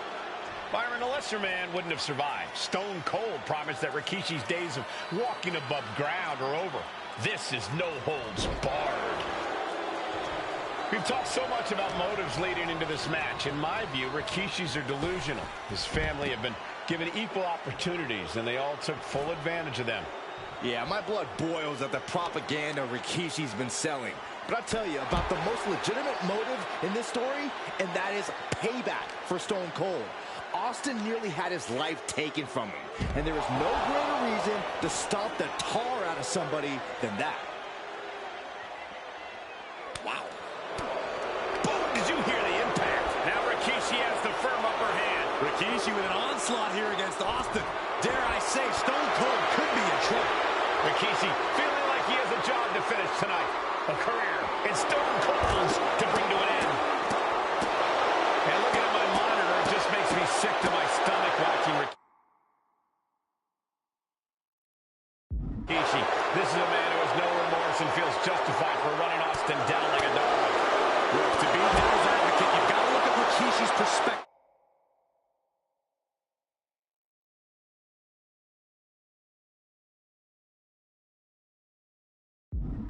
He's proud of his Samoan lineage and saw an opportunity to give his people a leg up in the Shark Tank that is WWE. Oh, are you serious, Corey? Rikishi ran over another human being. We are fortunate that it only put Austin on the show for 10 months instead of his whole life. It's sick that you even condone what Rikishi did. Don't twist my words, Saxton. I'm not saying I condone Rikishi's actions. I'm just saying I understand them. Corey, Austin has been out of in-ring action for nearly a year. Does any possible ring rust factor into this match? Well, maybe if this actually was a match, but this isn't about arm drags. It's not about drop kicks. This is a fight. And there's Byron with a straight shot there. Answering back. Ooh! So much pride, so much resiliency on display. Slugging away with everything they've got. Giving up now is not an option. They have to finish this. Giving up now is not an option. They have to finish this.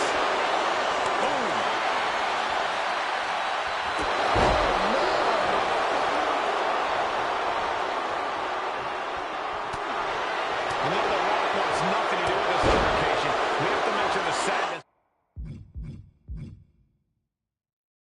Rikishi is brought to him. Rock might be innocent in this whole ordeal, but I think that somewhere inside his soul, The Rock is happy with what Rikishi's done. The Rock is proud to have Rikishi and his family. No, Corey, what kind of lies are you trying to spread? We've heard Rock say Rikishi deserves what Austin is going to bring him. Shoulders down, this could be it. Fending off a 2 count there. He is certainly sending a message, getting his shoulder up before 2. Elbow drop. Austin decompression. 10 months of frustration into the single most important ass whooping of his life. Sliding into the ring now. Rikishi able to dodge that.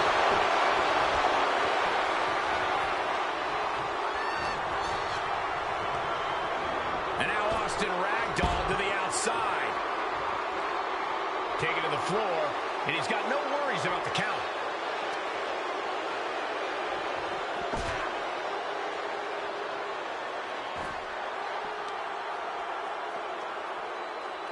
Oh. And Byron, I just cannot see any legitimate reason to run over Stone Cold like Rikishi did last Survivor Series. I mean, Austin does ruffle the feathers of a lot of people, Michael, but I don't think any of his rivals would go to this disgusting race that Rikishi's gone to.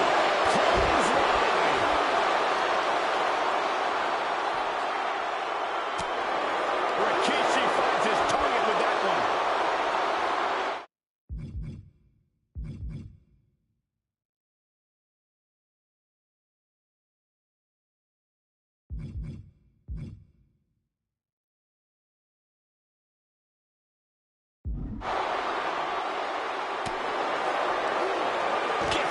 reversal. What a counter. Both sides with an answer to every piece of offense.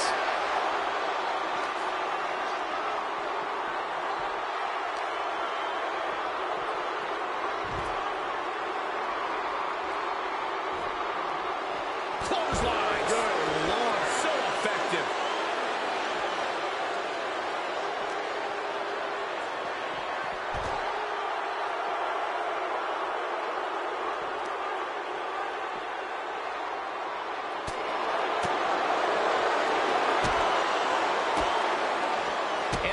Fends him off. Each athlete finding an answer for everything thrown at them.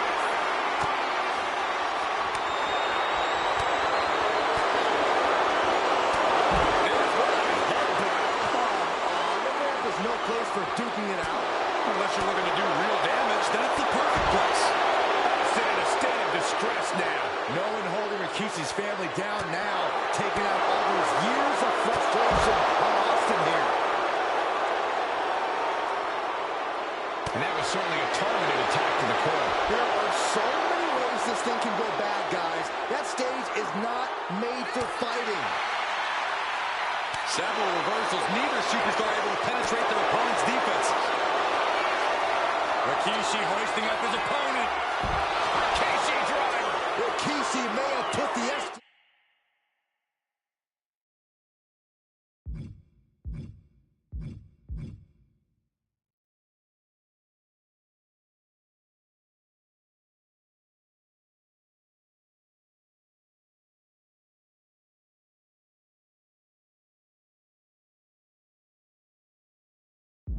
on this one. Rikishi is picking the competition apart. Yeah, Rikishi isn't giving any clue. And the probability of serious injury just skyrocketed as the action moves out of the staging area. Right to the throat. Oh, he slipped out of harm's way.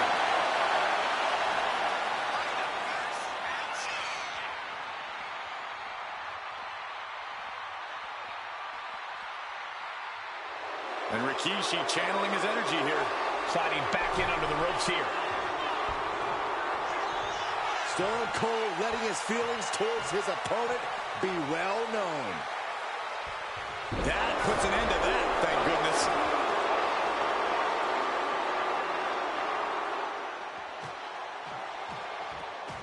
Austin and Rikishi trading heavy artillery on the outside, and here comes the rattlesnake. Stone Cold Steve Austin fired up and revenge on his mind. You got to think about how bad Austin has wanted this ever since Survivor Series last year. Been dying to get his hands on Rikishi. All of that venom, all of the vitriol inside of Austin being unleashed on Rikishi right now. Remember, this is no holds barred. Anything goes. Austin has Rikishi down. The rattlesnake is red hot. And do you hear this capacity crowd? They want more.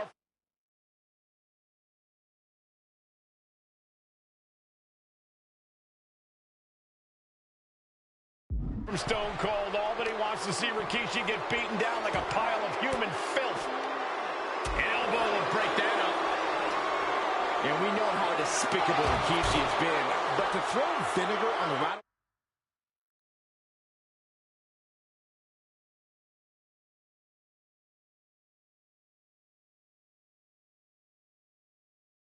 Snake's nest, Rikishi goes and destroys Austin's shot with a sledgehammer. No fury like a man who has his call tampered.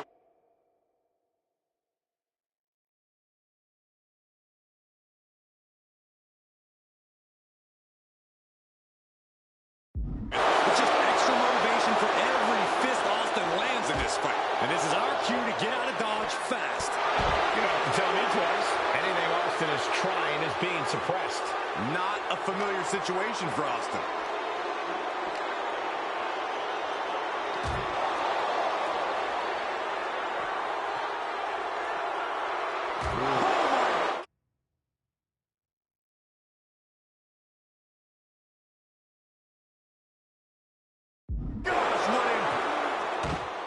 And Rikishi slows Austin down with a thunderous right. Austin's in trouble.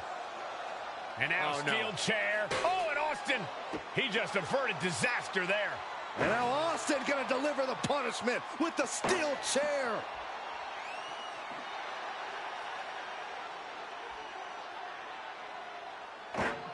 A relentless Texas rattlesnake beating the brakes off of Rikishi with a steel chair. And again, thunderous blows by Austin.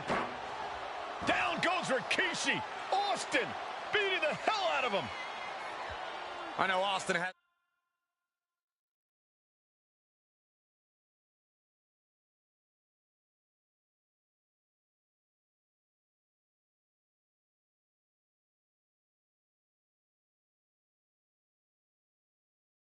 Good reason to be doing all this, but he could be taking it too far at this point. I don't think the rattlesnake is taking it far enough, Corey. Austin wants to put Rikishi's life in danger, just like Rikishi did to him. And he comes in on... Evade. Rikishi driver. Will that keep the rattlesnake down?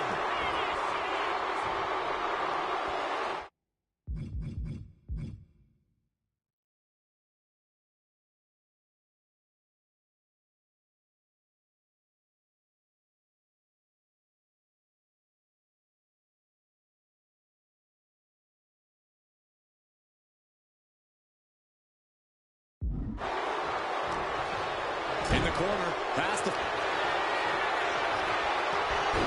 On a headbutt. Rikishi ready to go. Not done yet. The wheels are turning for Rikishi as he ascends up the ropes. Rope shaker. Rikishi may have put the exclamation on this one. There's 2, 3, no, a 2 count. What a kick out by Austin. You can never count the rattlesnake out. And the heaviest hitter in the arsenal was...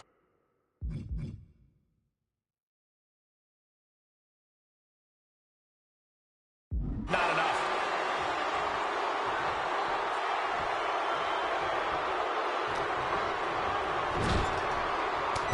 Oh, strikes with the...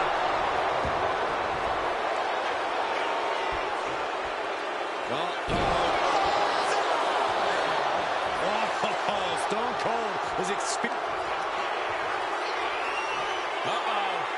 Rikishi driver does it again, and there's no way to come back from that. 2. Rikishi somehow defangs the rattlesnake. Damn it. The winner of this bout, Rikishi! This is not what many of us expected to see. We wanted to see retribution, but Rikishi was too much of a monster for Stone Cold tonight.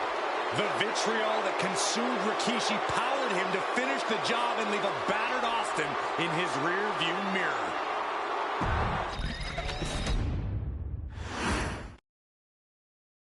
His arrival signaled impending doom. His very presence was enough to intimidate even the bravest WWE competitor.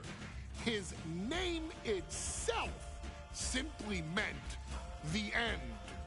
And if you found yourself standing across the ring from Umaga, you were most certainly coming to the end of your own road. The younger brother of Rikishi, Umaga, was every bit the Samoan bulldozer that his nickname would suggest, mauling opponents with ease, relishing the chaos that he created.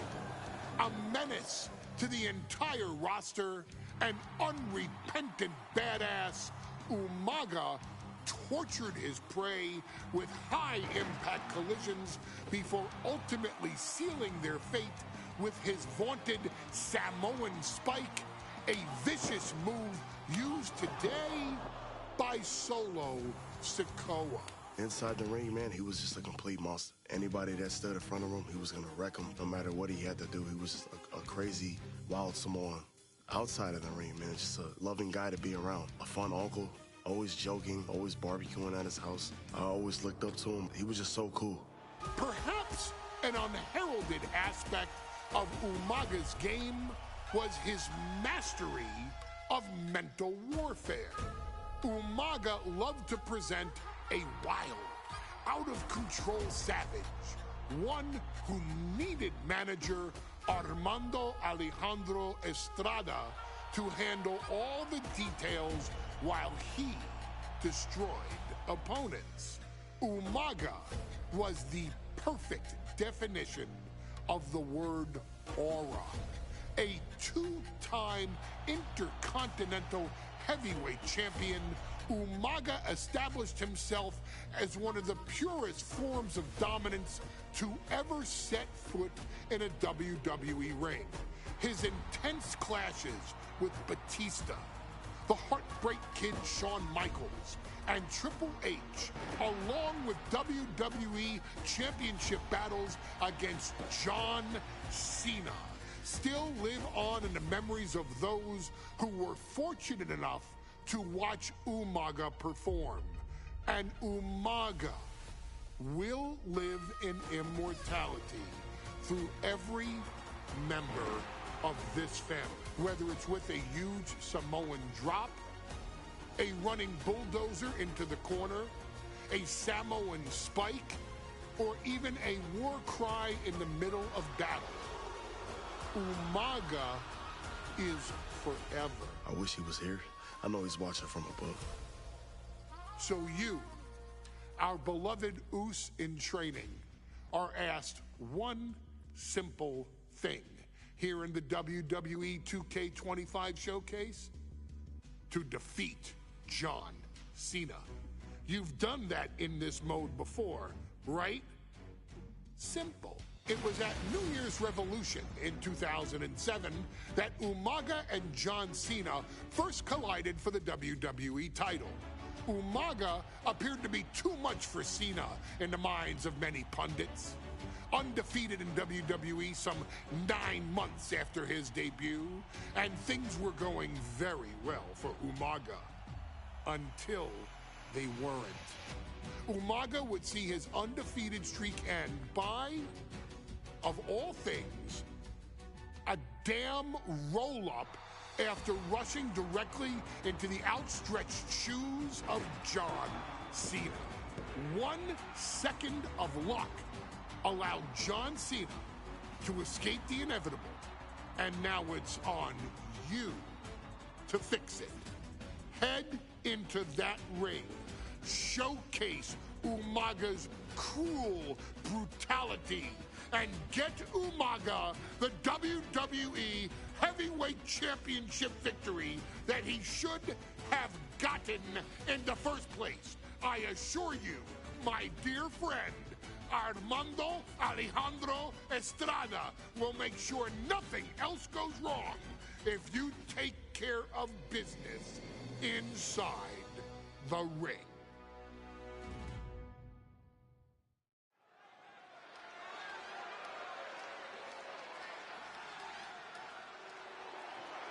Well, ladies and gentlemen, here he is. He could be the next WWE champion, the near 400-pound Umaga.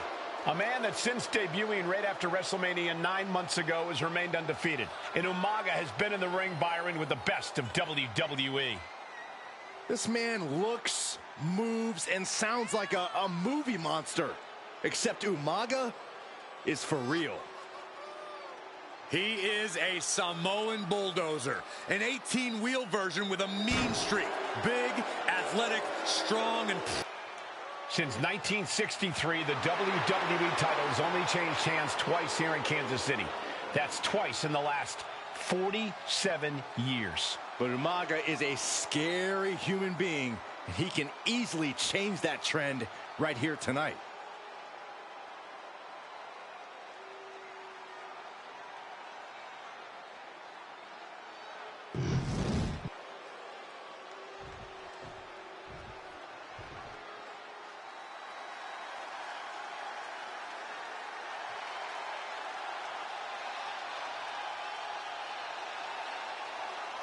A phenomenal ovation in this arena because the champ is here. John Cena has a gigantic challenger waiting him in the ring, but Cena doesn't have a reverse gear.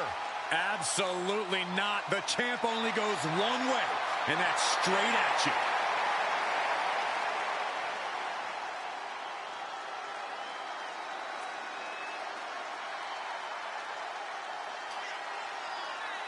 John Cena, a three-time WWE champion, the handler of Umaga, Armando Estrada, trying to control this undefeated challenger.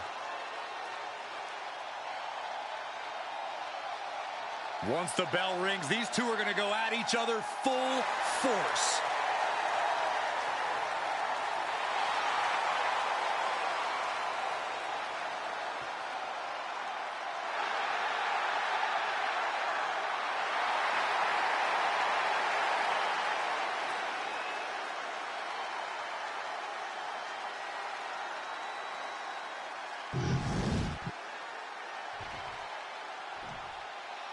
The following contest is scheduled for one fall, and it is for the WWE Championship. Introducing first, the challenger from the Isle of Samoa, weighing in at 353 pounds, Umaga!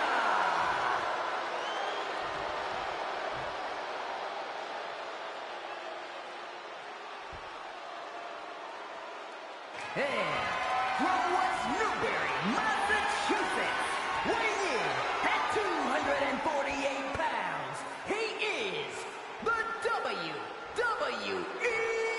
Champion, John Cena!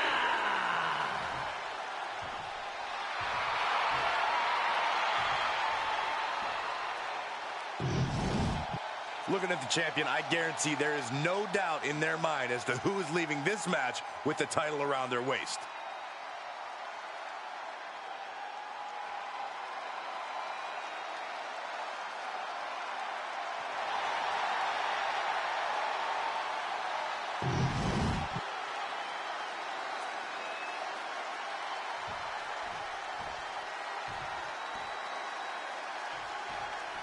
Here we go with the WWE Championship on the line, John.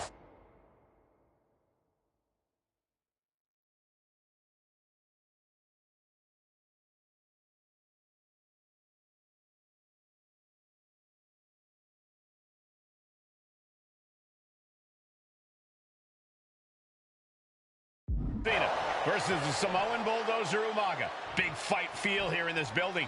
The undefeated Umaga has set his sights on Cena, and there's nothing left standing in his way. Umaga doesn't just want to beat John Cena. He wants to obliterate him. Like he has all his other opponents. He got him! He got him! Cena got him!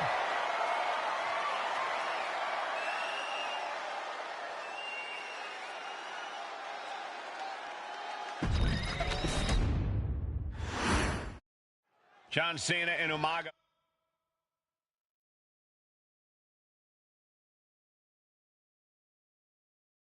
Battling here for the WWE Championship. Will John Cena halt the Samoan Bulldozer's path to destruction? Cena's going to have to go all out to accomplish that. No one has been able to withstand Umaga thus far. This brutal Samoan has made a mockery of his challengers and is perhaps the ultimate super heavyweight threat. And Cena could be in for the greatest challenge as champion tonight. But if anyone can overcome the terrifying ruthlessness of Umaga, it has to be John Cena. And you just see Cena's legs bend awkwardly off the steel steps. Umaga really pinpointed a target with that attack. I don't know if it was strategic on the part of Umaga or just a result of his rampage, but either way, taking out Cena's foundation is going to sway the power advantage into Umaga's favor now. No question John Cena has his work cut out for him taking on Umaga, who's been aptly named the Samoan Bulldozer for his relentless offense. Yeah, and while Umaga may not be as refined in the ring as other superstars, his ruthlessness more than makes up for the difference. If Umaga can connect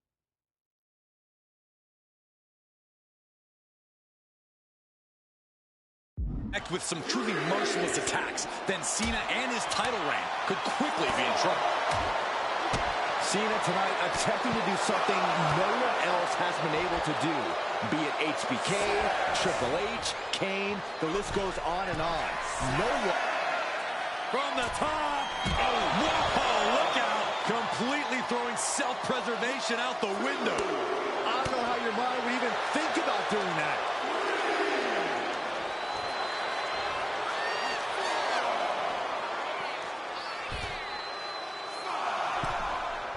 He's climbing to the top. And now he gets back From the top. Ooh. Oh, man. Oh, my God, what a move. Umaga is truly a specimen to marvel at, Corey. And his handler, Armando Alejandro Estrada, knows he has a thoroughbred. Cena ducks underneath. Couple of shoulder tackles now. And he stopped short right there.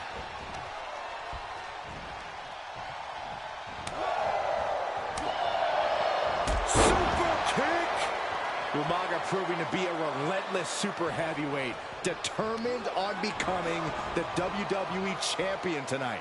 An uninterrupted surge against Cena here. Umaga is simply overpowering John Cena right now.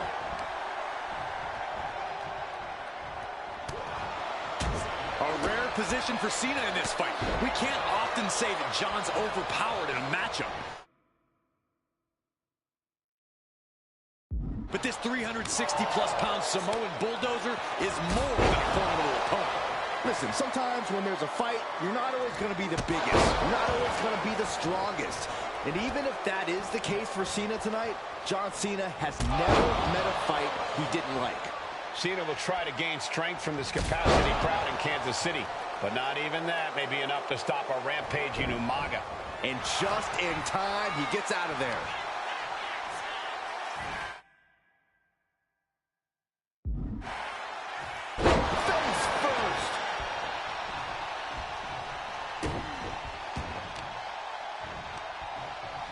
Just like that, Cena gets intercepted. And I could look at Umaga, and he reminds me of Yokozuna. His unmatched thickness and size is an orthodox offense.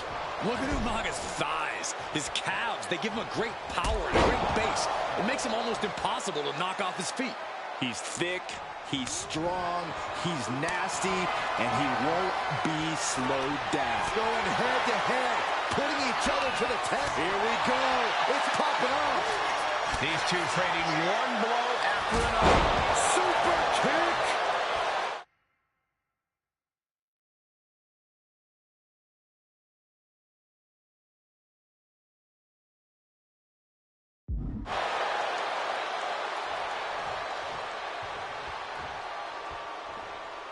Oh my gosh! And Umaga's in control. Cena has no response for Umaga's savage and brutal offense.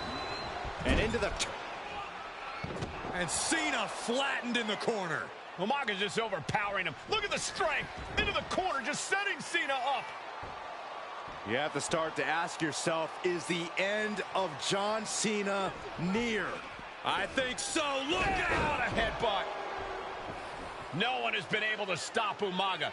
No one. You are seeing why Umaga is undefeated. Why no one has been able to stop the Samoan bulldozer. Here comes Umaga, and Cena catches him with a boot. John Cena from behind, rolls him up, shoulders down, and a kick out by Umaga. And Cena immediately back into the clutches of Umaga. I'm not sure what else Cena can do here. I'm not sure John Cena knows how to stop Umaga. And Corey, you know there's no force equal to being on the receiving end of a headbutt from Umaga. It's it. Nice takedown, stacked for the pin. He breaks the pin before a 1 count. This deep into the match, and he's able to kick out before a 1 count? It's stunning. What is Cena doing on the top rope? John Cena, you can't see me. Sometimes I look at Umaga, and it just scares me. I think he forgets that he's even...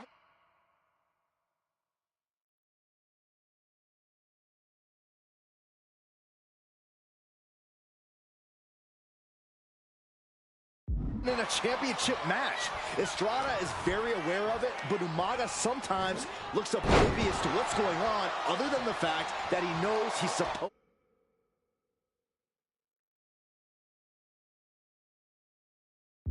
to hurt his opponent. This'll do it. Umaga. Oh, Samoan spike. The challenger comes up big. This'll do it. Umaga. Samoan spike. Are we headed towards a title change? New champion, an undefeated champion.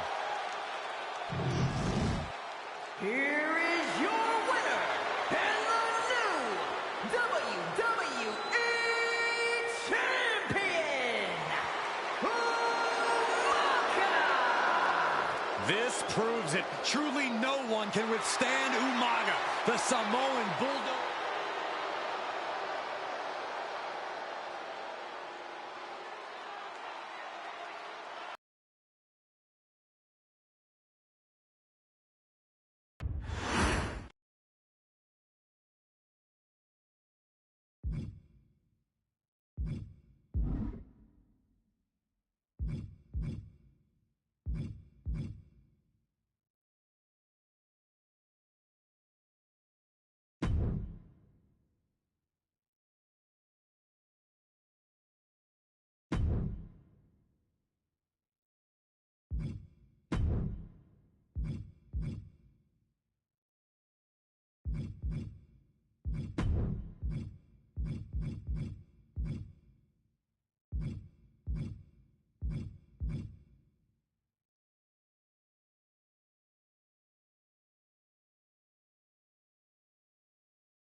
The Brahma Bull is here.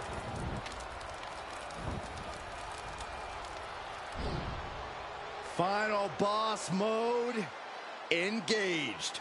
The multi-time world champion.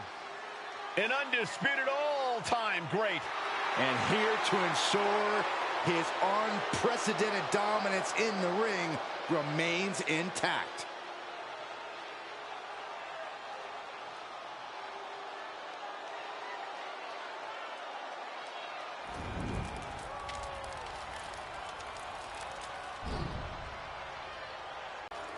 The following contest is a triple threat match.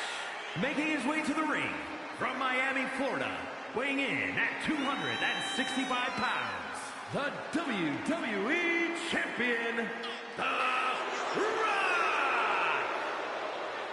Well, we know The Rock is always looking to bring more glory to his family while growing his own personal legacy. Thinks no one is on his or his family's level. The Rock is in a class all his own. That's what makes him the final boss. A point proven many times over throughout an illustrious career. And The Rock has come back to prove it again. Let's be honest, gentlemen, anything The Rock does is the biggest of all time. And there's an electrifying energy in this building. Yeah, I think we can all agree that the crowd right now knows they are witnessing undeniable greatness.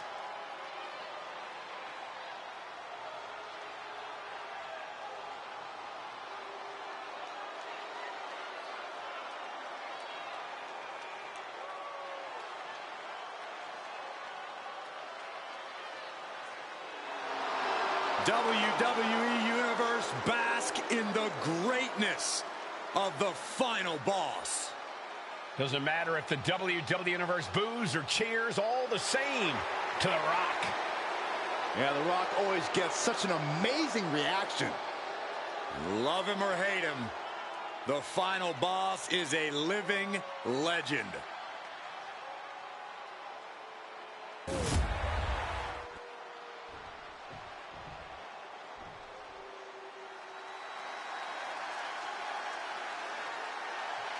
The crowd on their feet.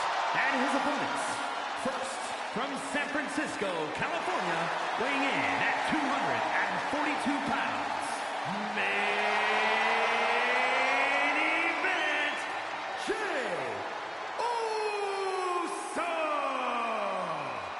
The one thing that hasn't changed about Jey Uso is his unrelenting desire to be at the top of WWE. Yeah, and at this point, I don't think anything can hold him back. Jey Uso has truly reached main event status. And Jey looks ready to deliver on his unbelievable hype.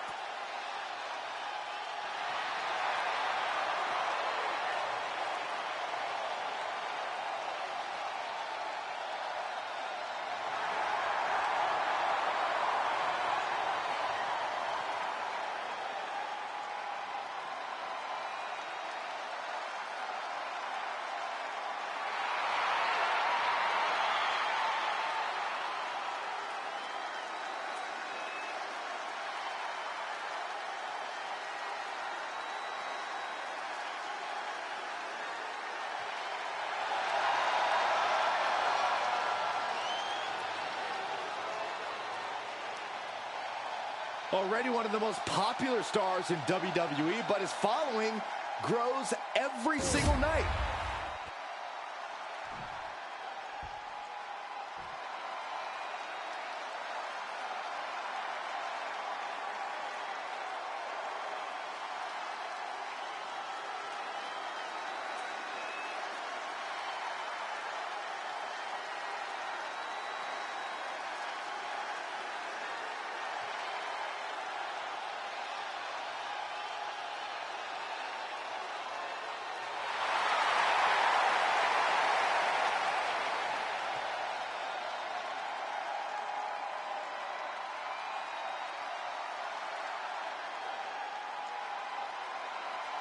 The original Tribal Chief is here.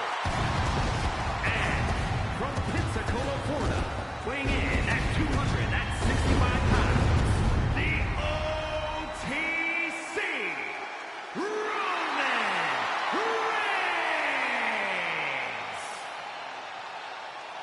The original tribal chief. Some say the only tribal chief.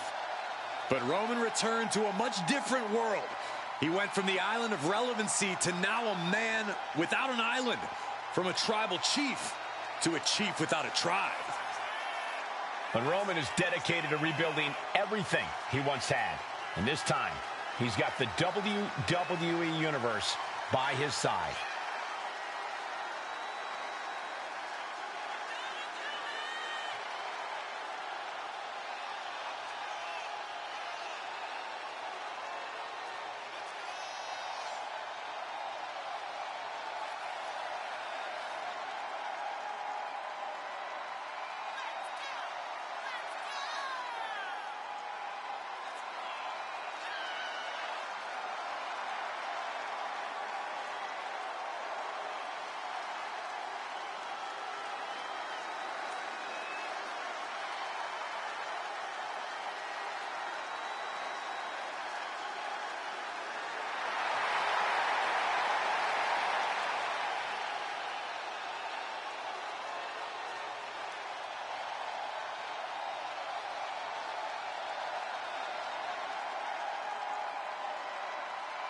Pure intimidation.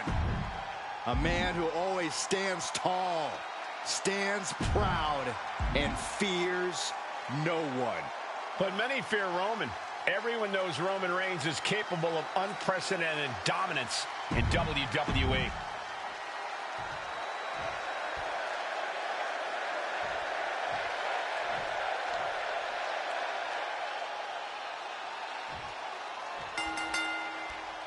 Triple threat, always a challenging matchup for any superstar. Getting this one underway, we see The Rock, Jey Uso, and Roman Reigns. It's every competitor for themselves, gentlemen, and I guarantee all three superstars are thinking about that right now. Honestly, can't imagine thinking about anything else in a triple threat match. I understand going into this with a strategy and a plan, but I have to think that flies right out the window once the bell rings. That's a free fall. Headed back into the ring. Boom! Oh! Oh, man! In a no disqualification match, you never want to be the superstar on the wrong end of a chair or a kendo stick, or whatever else might be hiding under the ring. You want to be the one inflicting... Oh, look at this! Pinning combination. Could the insurgent... Going for the cover, hold on! They're cheating! Come on, ref! Big boot. Bam! And I'm sure Jay's bloodline didn't like what they saw there. Roman not backing down at all. Carefully placed stomp to the arm. Headed to the outside. But for what reason? He's rummaging for some sort of equalizer underneath the ring. And enters back into the ring. Wow! This is turning into Swanson Street. And the damage is just going to keep on coming if you can't find the defense for this. And it is getting downright nastier and nastier with each of these attacks. And it is clear the mission now is to destroy and incapacitate. And a stop to the gut, too. Reigns really having his way right here. And bit by bit, Reigns chipping away at the competition. And it's scouted. Now can capitalize. Nasty kick to the face. Insulting. But this could also light a fire under you. Make you fight even harder. From the top. Double axe handle connects. Oh, man, he is more than fired up right now.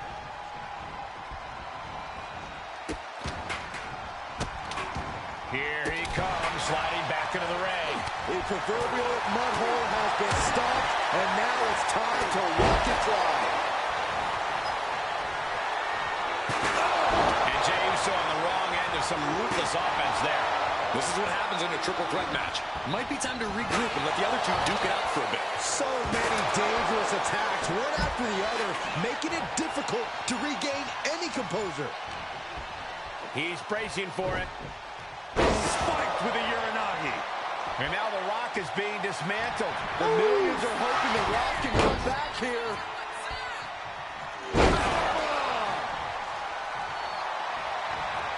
And he has an answer for Jay. Ooh, what a damaging blow.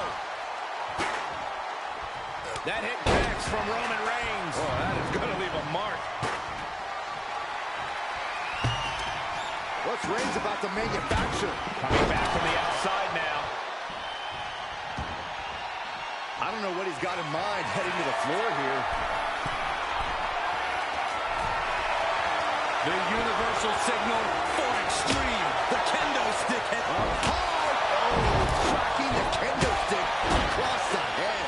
These are dangerous attacks on their own, but now the damage is exponentially multiplying. This is just getting uncomfortable at this point. This is getting scary now. No one can survive this much.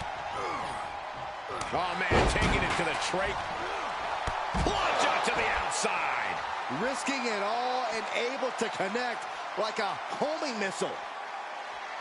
And what a reversal from Jey Uso.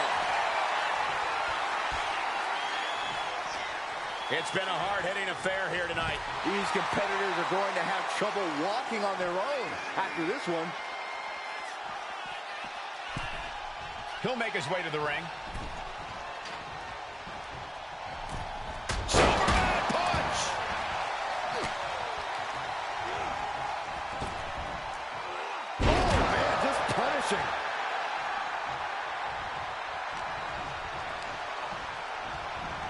Sent right into the corner. Shoulder tackle to the body. Getting carried to a vulnerable position here. Ooh, a nasty shot to the throat. Reigns hits it! Wow, Reigns nailed it. Reigns sizing up the target. Great one is down. The Rock is down. Taking advantage of the opportunity. Two. Hangs on by a thread. Okay, this crowd just got the hairs on their arms raised as the most electrifying man in all of entertainment is still in this. It's not often we see the tribal chief held up at the 1-yard line. You have to think Roman will want to dial up that maneuver one more time. Just take a look at the WWE Universe. They know there is no better place to be than right here. Bam! From Reigns! Reigns got all of it. Cover. We have a cover. Big boot. And The Rock is getting dismantled. The Rock's got to find a way to defend himself. Rock goes for a ride. And he's into the pin.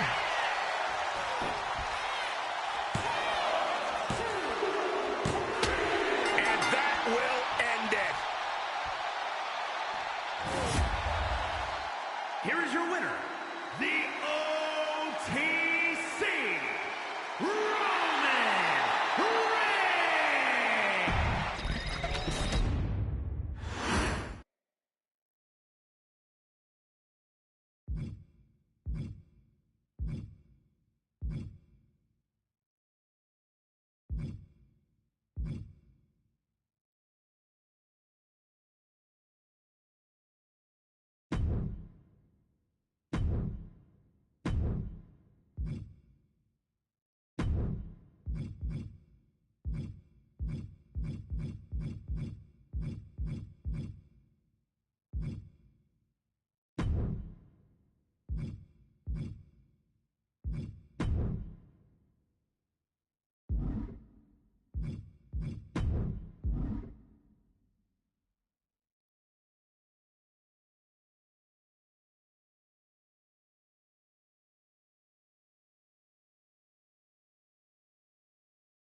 The evil genius of the sky is here, and our reign of terror is about to begin. A woman who has quickly taken control of the women's division. The following is scheduled for one fall. Making her way to the ring, representing Damage Control from Tokyo, Japan, Io Sky. Io Sky's list of titles in Japan is a mile long across every major women's division. Yeah, here in WWE, Io's continued that success, but she has something now she didn't have then. She has control. Io Sky made her mark in NXT history as one of the most accomplished superstars in the brand's entire history. Yeah, but Io's change in attitude and her new allies ensure even more success in WWE.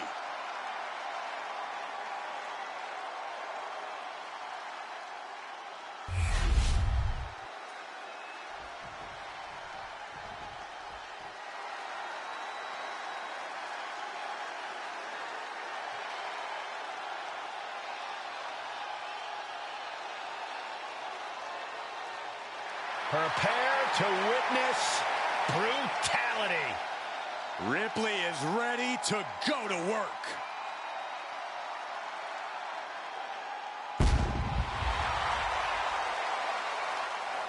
And her opponent from Adelaide, Australia, the WWE Women's World Champion, Rhea Ripley. Threat.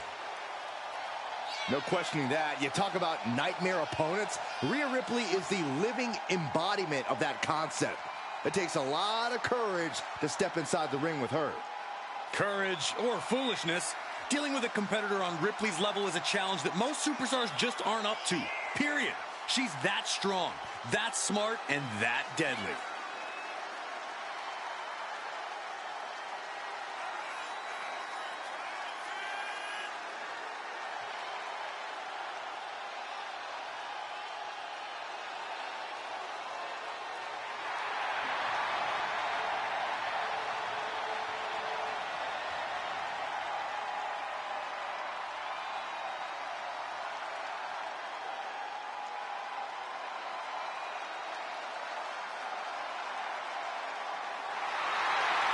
Ripley seems more than happy to get things started.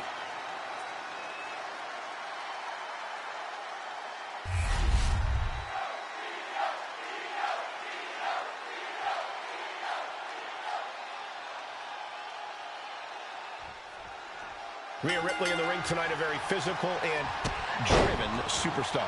Betray Rhea Ripley or just get in her way, and you are in for a world of hurt.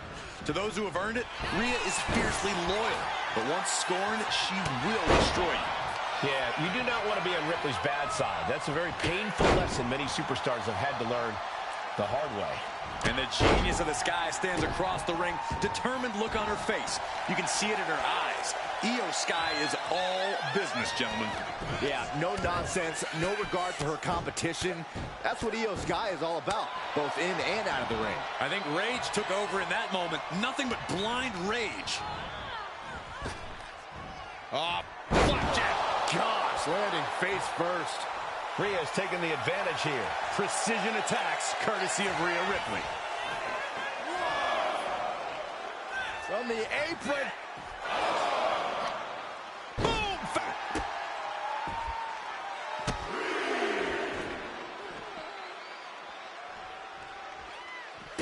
Ooh. Saw what was coming and got out of dodge quick. Corey, a large part of what makes Rhea Ripley so impressive in the ring is her power game. How exactly do you approach that part of Rhea's game? This is where you have to focus on attacking the base, Cole, because it'll definitely be hard for Rhea to generate any of that power if she literally doesn't have a leg to stand on. Right in the face. My God. Just a blitz of offense on Io here. Io trying to withstand this surge. Stomping down. Oh, look at this. Showing off with a big flex. And then a stomp right to the back.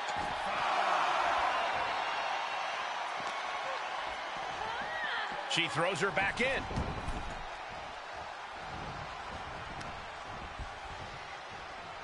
Uh-oh. Look at the power. Scoop slam. Roundhouse on the mark.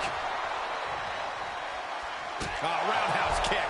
She's been pushed past her limit here. Yeah, she is really looking out of sorts here. Jumping DDT. My. Ooh. She dodges out of the way.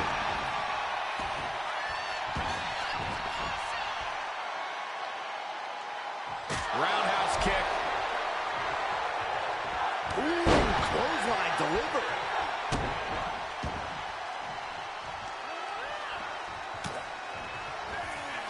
Look at Ripley has her opponent perched on her shoulders. Oh, an electric chair face buster.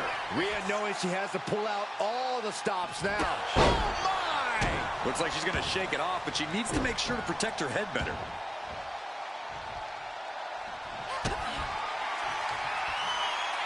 Rhea Ripley. There's the riptide. No doubt Ripley just ended this. Ripley is headed up top. From the top. Elbow drop. Oh, it's a piercing elbow. Ripley unloading on her opponent. You're not taking flight. Big elbow drop. Takes another trip to the skies, and it pays off once again. She kicks out with force. I didn't think we'd see a kick out there.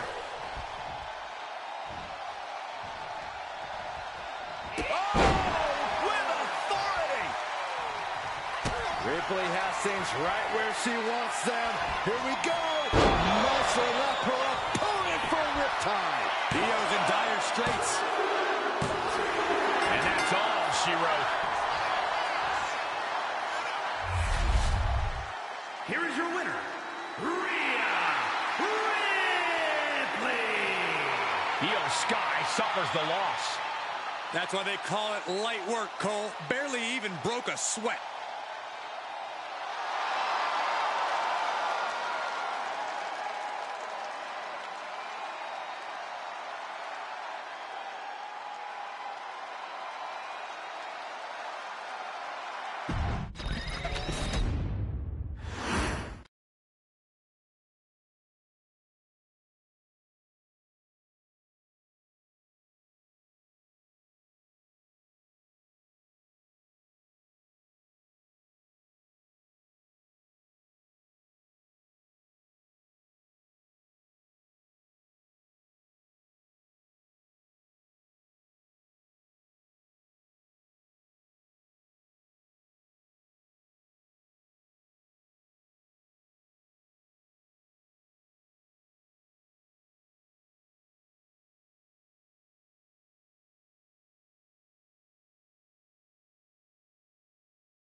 Hey, in WWE, things move really fast. If you aren't present in the moment, it can feel like a year goes by in only 2 or 3 minutes. That's why you always have to make time to make sure that you check. Hold on. Did I just hear myself say 3 minutes? Stop. Can you believe I'm actually doing Eric Bischoff's shtick? In the early 2000s, few words sent a shudder through the roster like the words 3 minutes, summoning the fearsome duo of Rosie and Jamal, collectively known as the 3-minute warning. Initially hired by the aforementioned Raw general manager Eric Bischoff to interrupt anything he didn't find to be entertaining. You're just not entertaining me. 3 minutes are just about up. The two instantly made their mark in WWE with their complete and total decimation of anyone that was targeted. Their formula was really simple. Two bruisers with surprising quickness who took pleasure in throwing opponents all around the ring with reckless abandon. And the trail of bodies left in their wake remains a testament to their devastation. Rosie, older brother of your tribal chief, Roman Reigns, and Jamal, who would in time develop his skills further and take the name of Umaga, were about instant gratification. They treated matches like a race, seeing how much damage they could fit into the shortest time possible. The 3-minute warning with my brother and my cousin, it was just one of the coolest gimmicks of all time to me. It was catchy, you know what I mean? Like, you kind of knew what was happening. And I feel like we all remember when the 3-minute warning hit for the first time. You know, the whole Den TV area just lit up. Every match was a train wreck, as the two would use their size to overwhelm most opponents, coupling that with incredible tag team maneuvers to increase the carnage to its maximum levels. That approach, maximizing damage while minimizing time, was a 3-minute warning signature. The team itself saw its run in WWE last for a little over a year, but in that time managed to make such an impression with the WWE Universe that it still resonates today. They are proof of the impact anyone can make if they capitalize on their opportunities, as 3-minute warning did every single time. It was a short-lived gimmick, but it was a really cool gimmick, and I just think it shows the versatility of, hey, if you need us to go out there and tell you a Broadway story, I'll cover 2 hours if you like.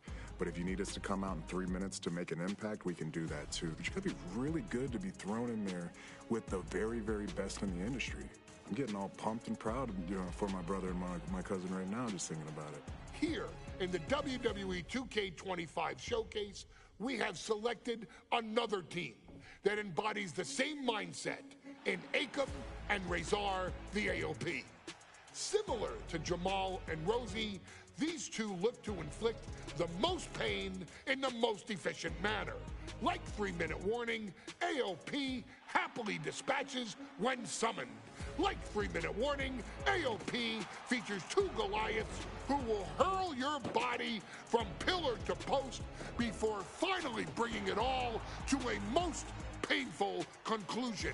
It's up to you in this Extreme Rules contest to beat the AOP to the punch and showcase the Wrecking Crew approach that made 3-minute warning the premier bruiser squad in all of WWE. And don't worry, we will give you more than 3 minutes to make that fact perfectly clear. As a matter of fact, take your time and enjoy dishing out the punishment.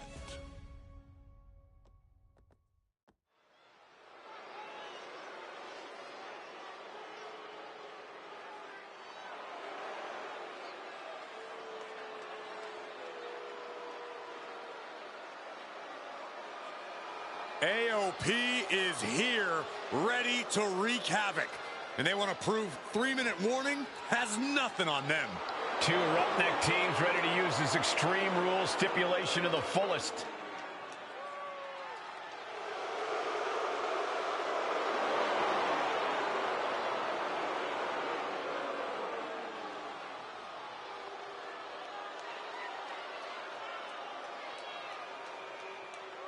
The following contest is a tag team Extreme Rules match, and accompanied by Paul Ellering at a combined weight of 620 pounds. Akam and Razor, the authors of pain. AOP look unintimidated by the task at hand. They are totally prepared for the merciless tandem of 3-minute warning. You know, there's actually a lot in common between these two teams in terms of tactics and physicality.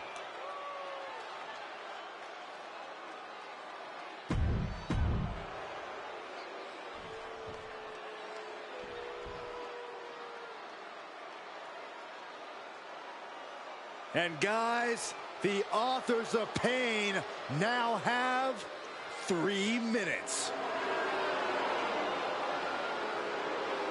And at a combined weight of 770 pounds, Rosie and Jamal, 3-minute warning. Authors of Pain versus 3-minute warning is a recipe for brutality and ruthless carnage. And that's in a regular match, Cole. This is Extreme Rules. These two hit squads are going to tear each other apart. 3-minute warning made a career out of demolishing anyone who got in their way. Why would AOP be any different? Because that's exactly what AOP does too. They play the same game as 3-minute warning. Here we go with AOP and 3-minute warning going head-to-head.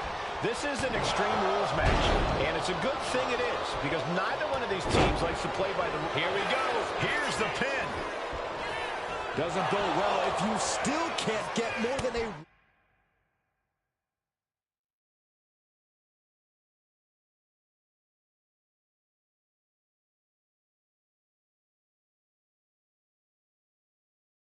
One count by now. Man, Rosie and Jamal, Akam and Razor representing the biggest, most imposing teams WWE has ever seen. Both teams don't care what the motive is, don't care who the target is. Their goal always remains the same, and that is complete destruction of the opposition. We call them equal opportunity ass kickers. The first few rows should take a couple steps back because no one is safe when you're in the vicinity of these teams. Authors of Pain taking on 3-minute warning in a match that feels created for them. Extreme Rules. Many would call the AOP and 3-minute warning equally brutal. How can one of these teams get the edge in this head-to-head contest? It's true they're well matched, but AOP tends to be the more methodical and calculating of the two teams. If AOP can get control of the pace and smother 3-minute warning's chaotic in-ring style, they'll be in a position to win this. And that was a first-hand example of a dirty attack. Rosie and Jamal tell their victims that they will feel the 3-minute warning. What does that mean, Corey? Well, it means a lot of superstars will get run over by the pain train, and it's only... Here we go! Senton from the apron! He's been dealt a good deal of damage. You know, I know, I was just finished playing some of the exhibition matches. So, you know, some of them joints, they keep scores for the wins and losses in there.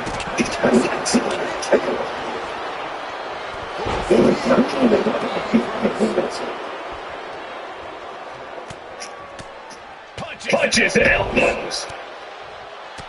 Just look at the sign for these superstars.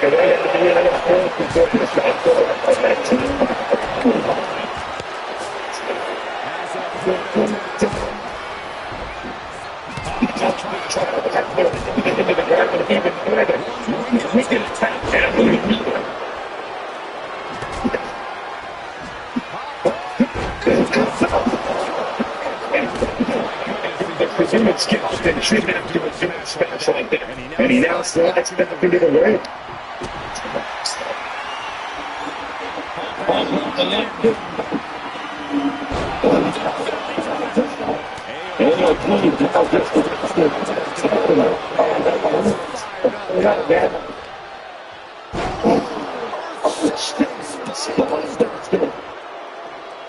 Special attention to Rosie in this matchup. 6'5", 375 pounds. A man can run a 40-yard dash in 4.8 seconds. This guy is a pure athlete.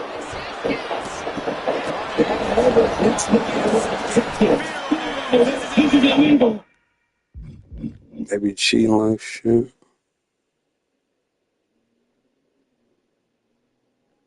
His finishes, he really does.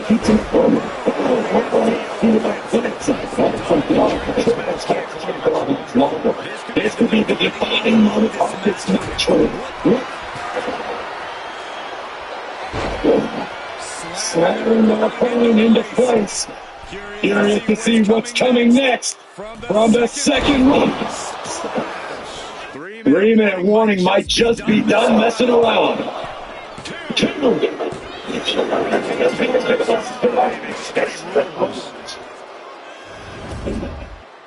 are your winners,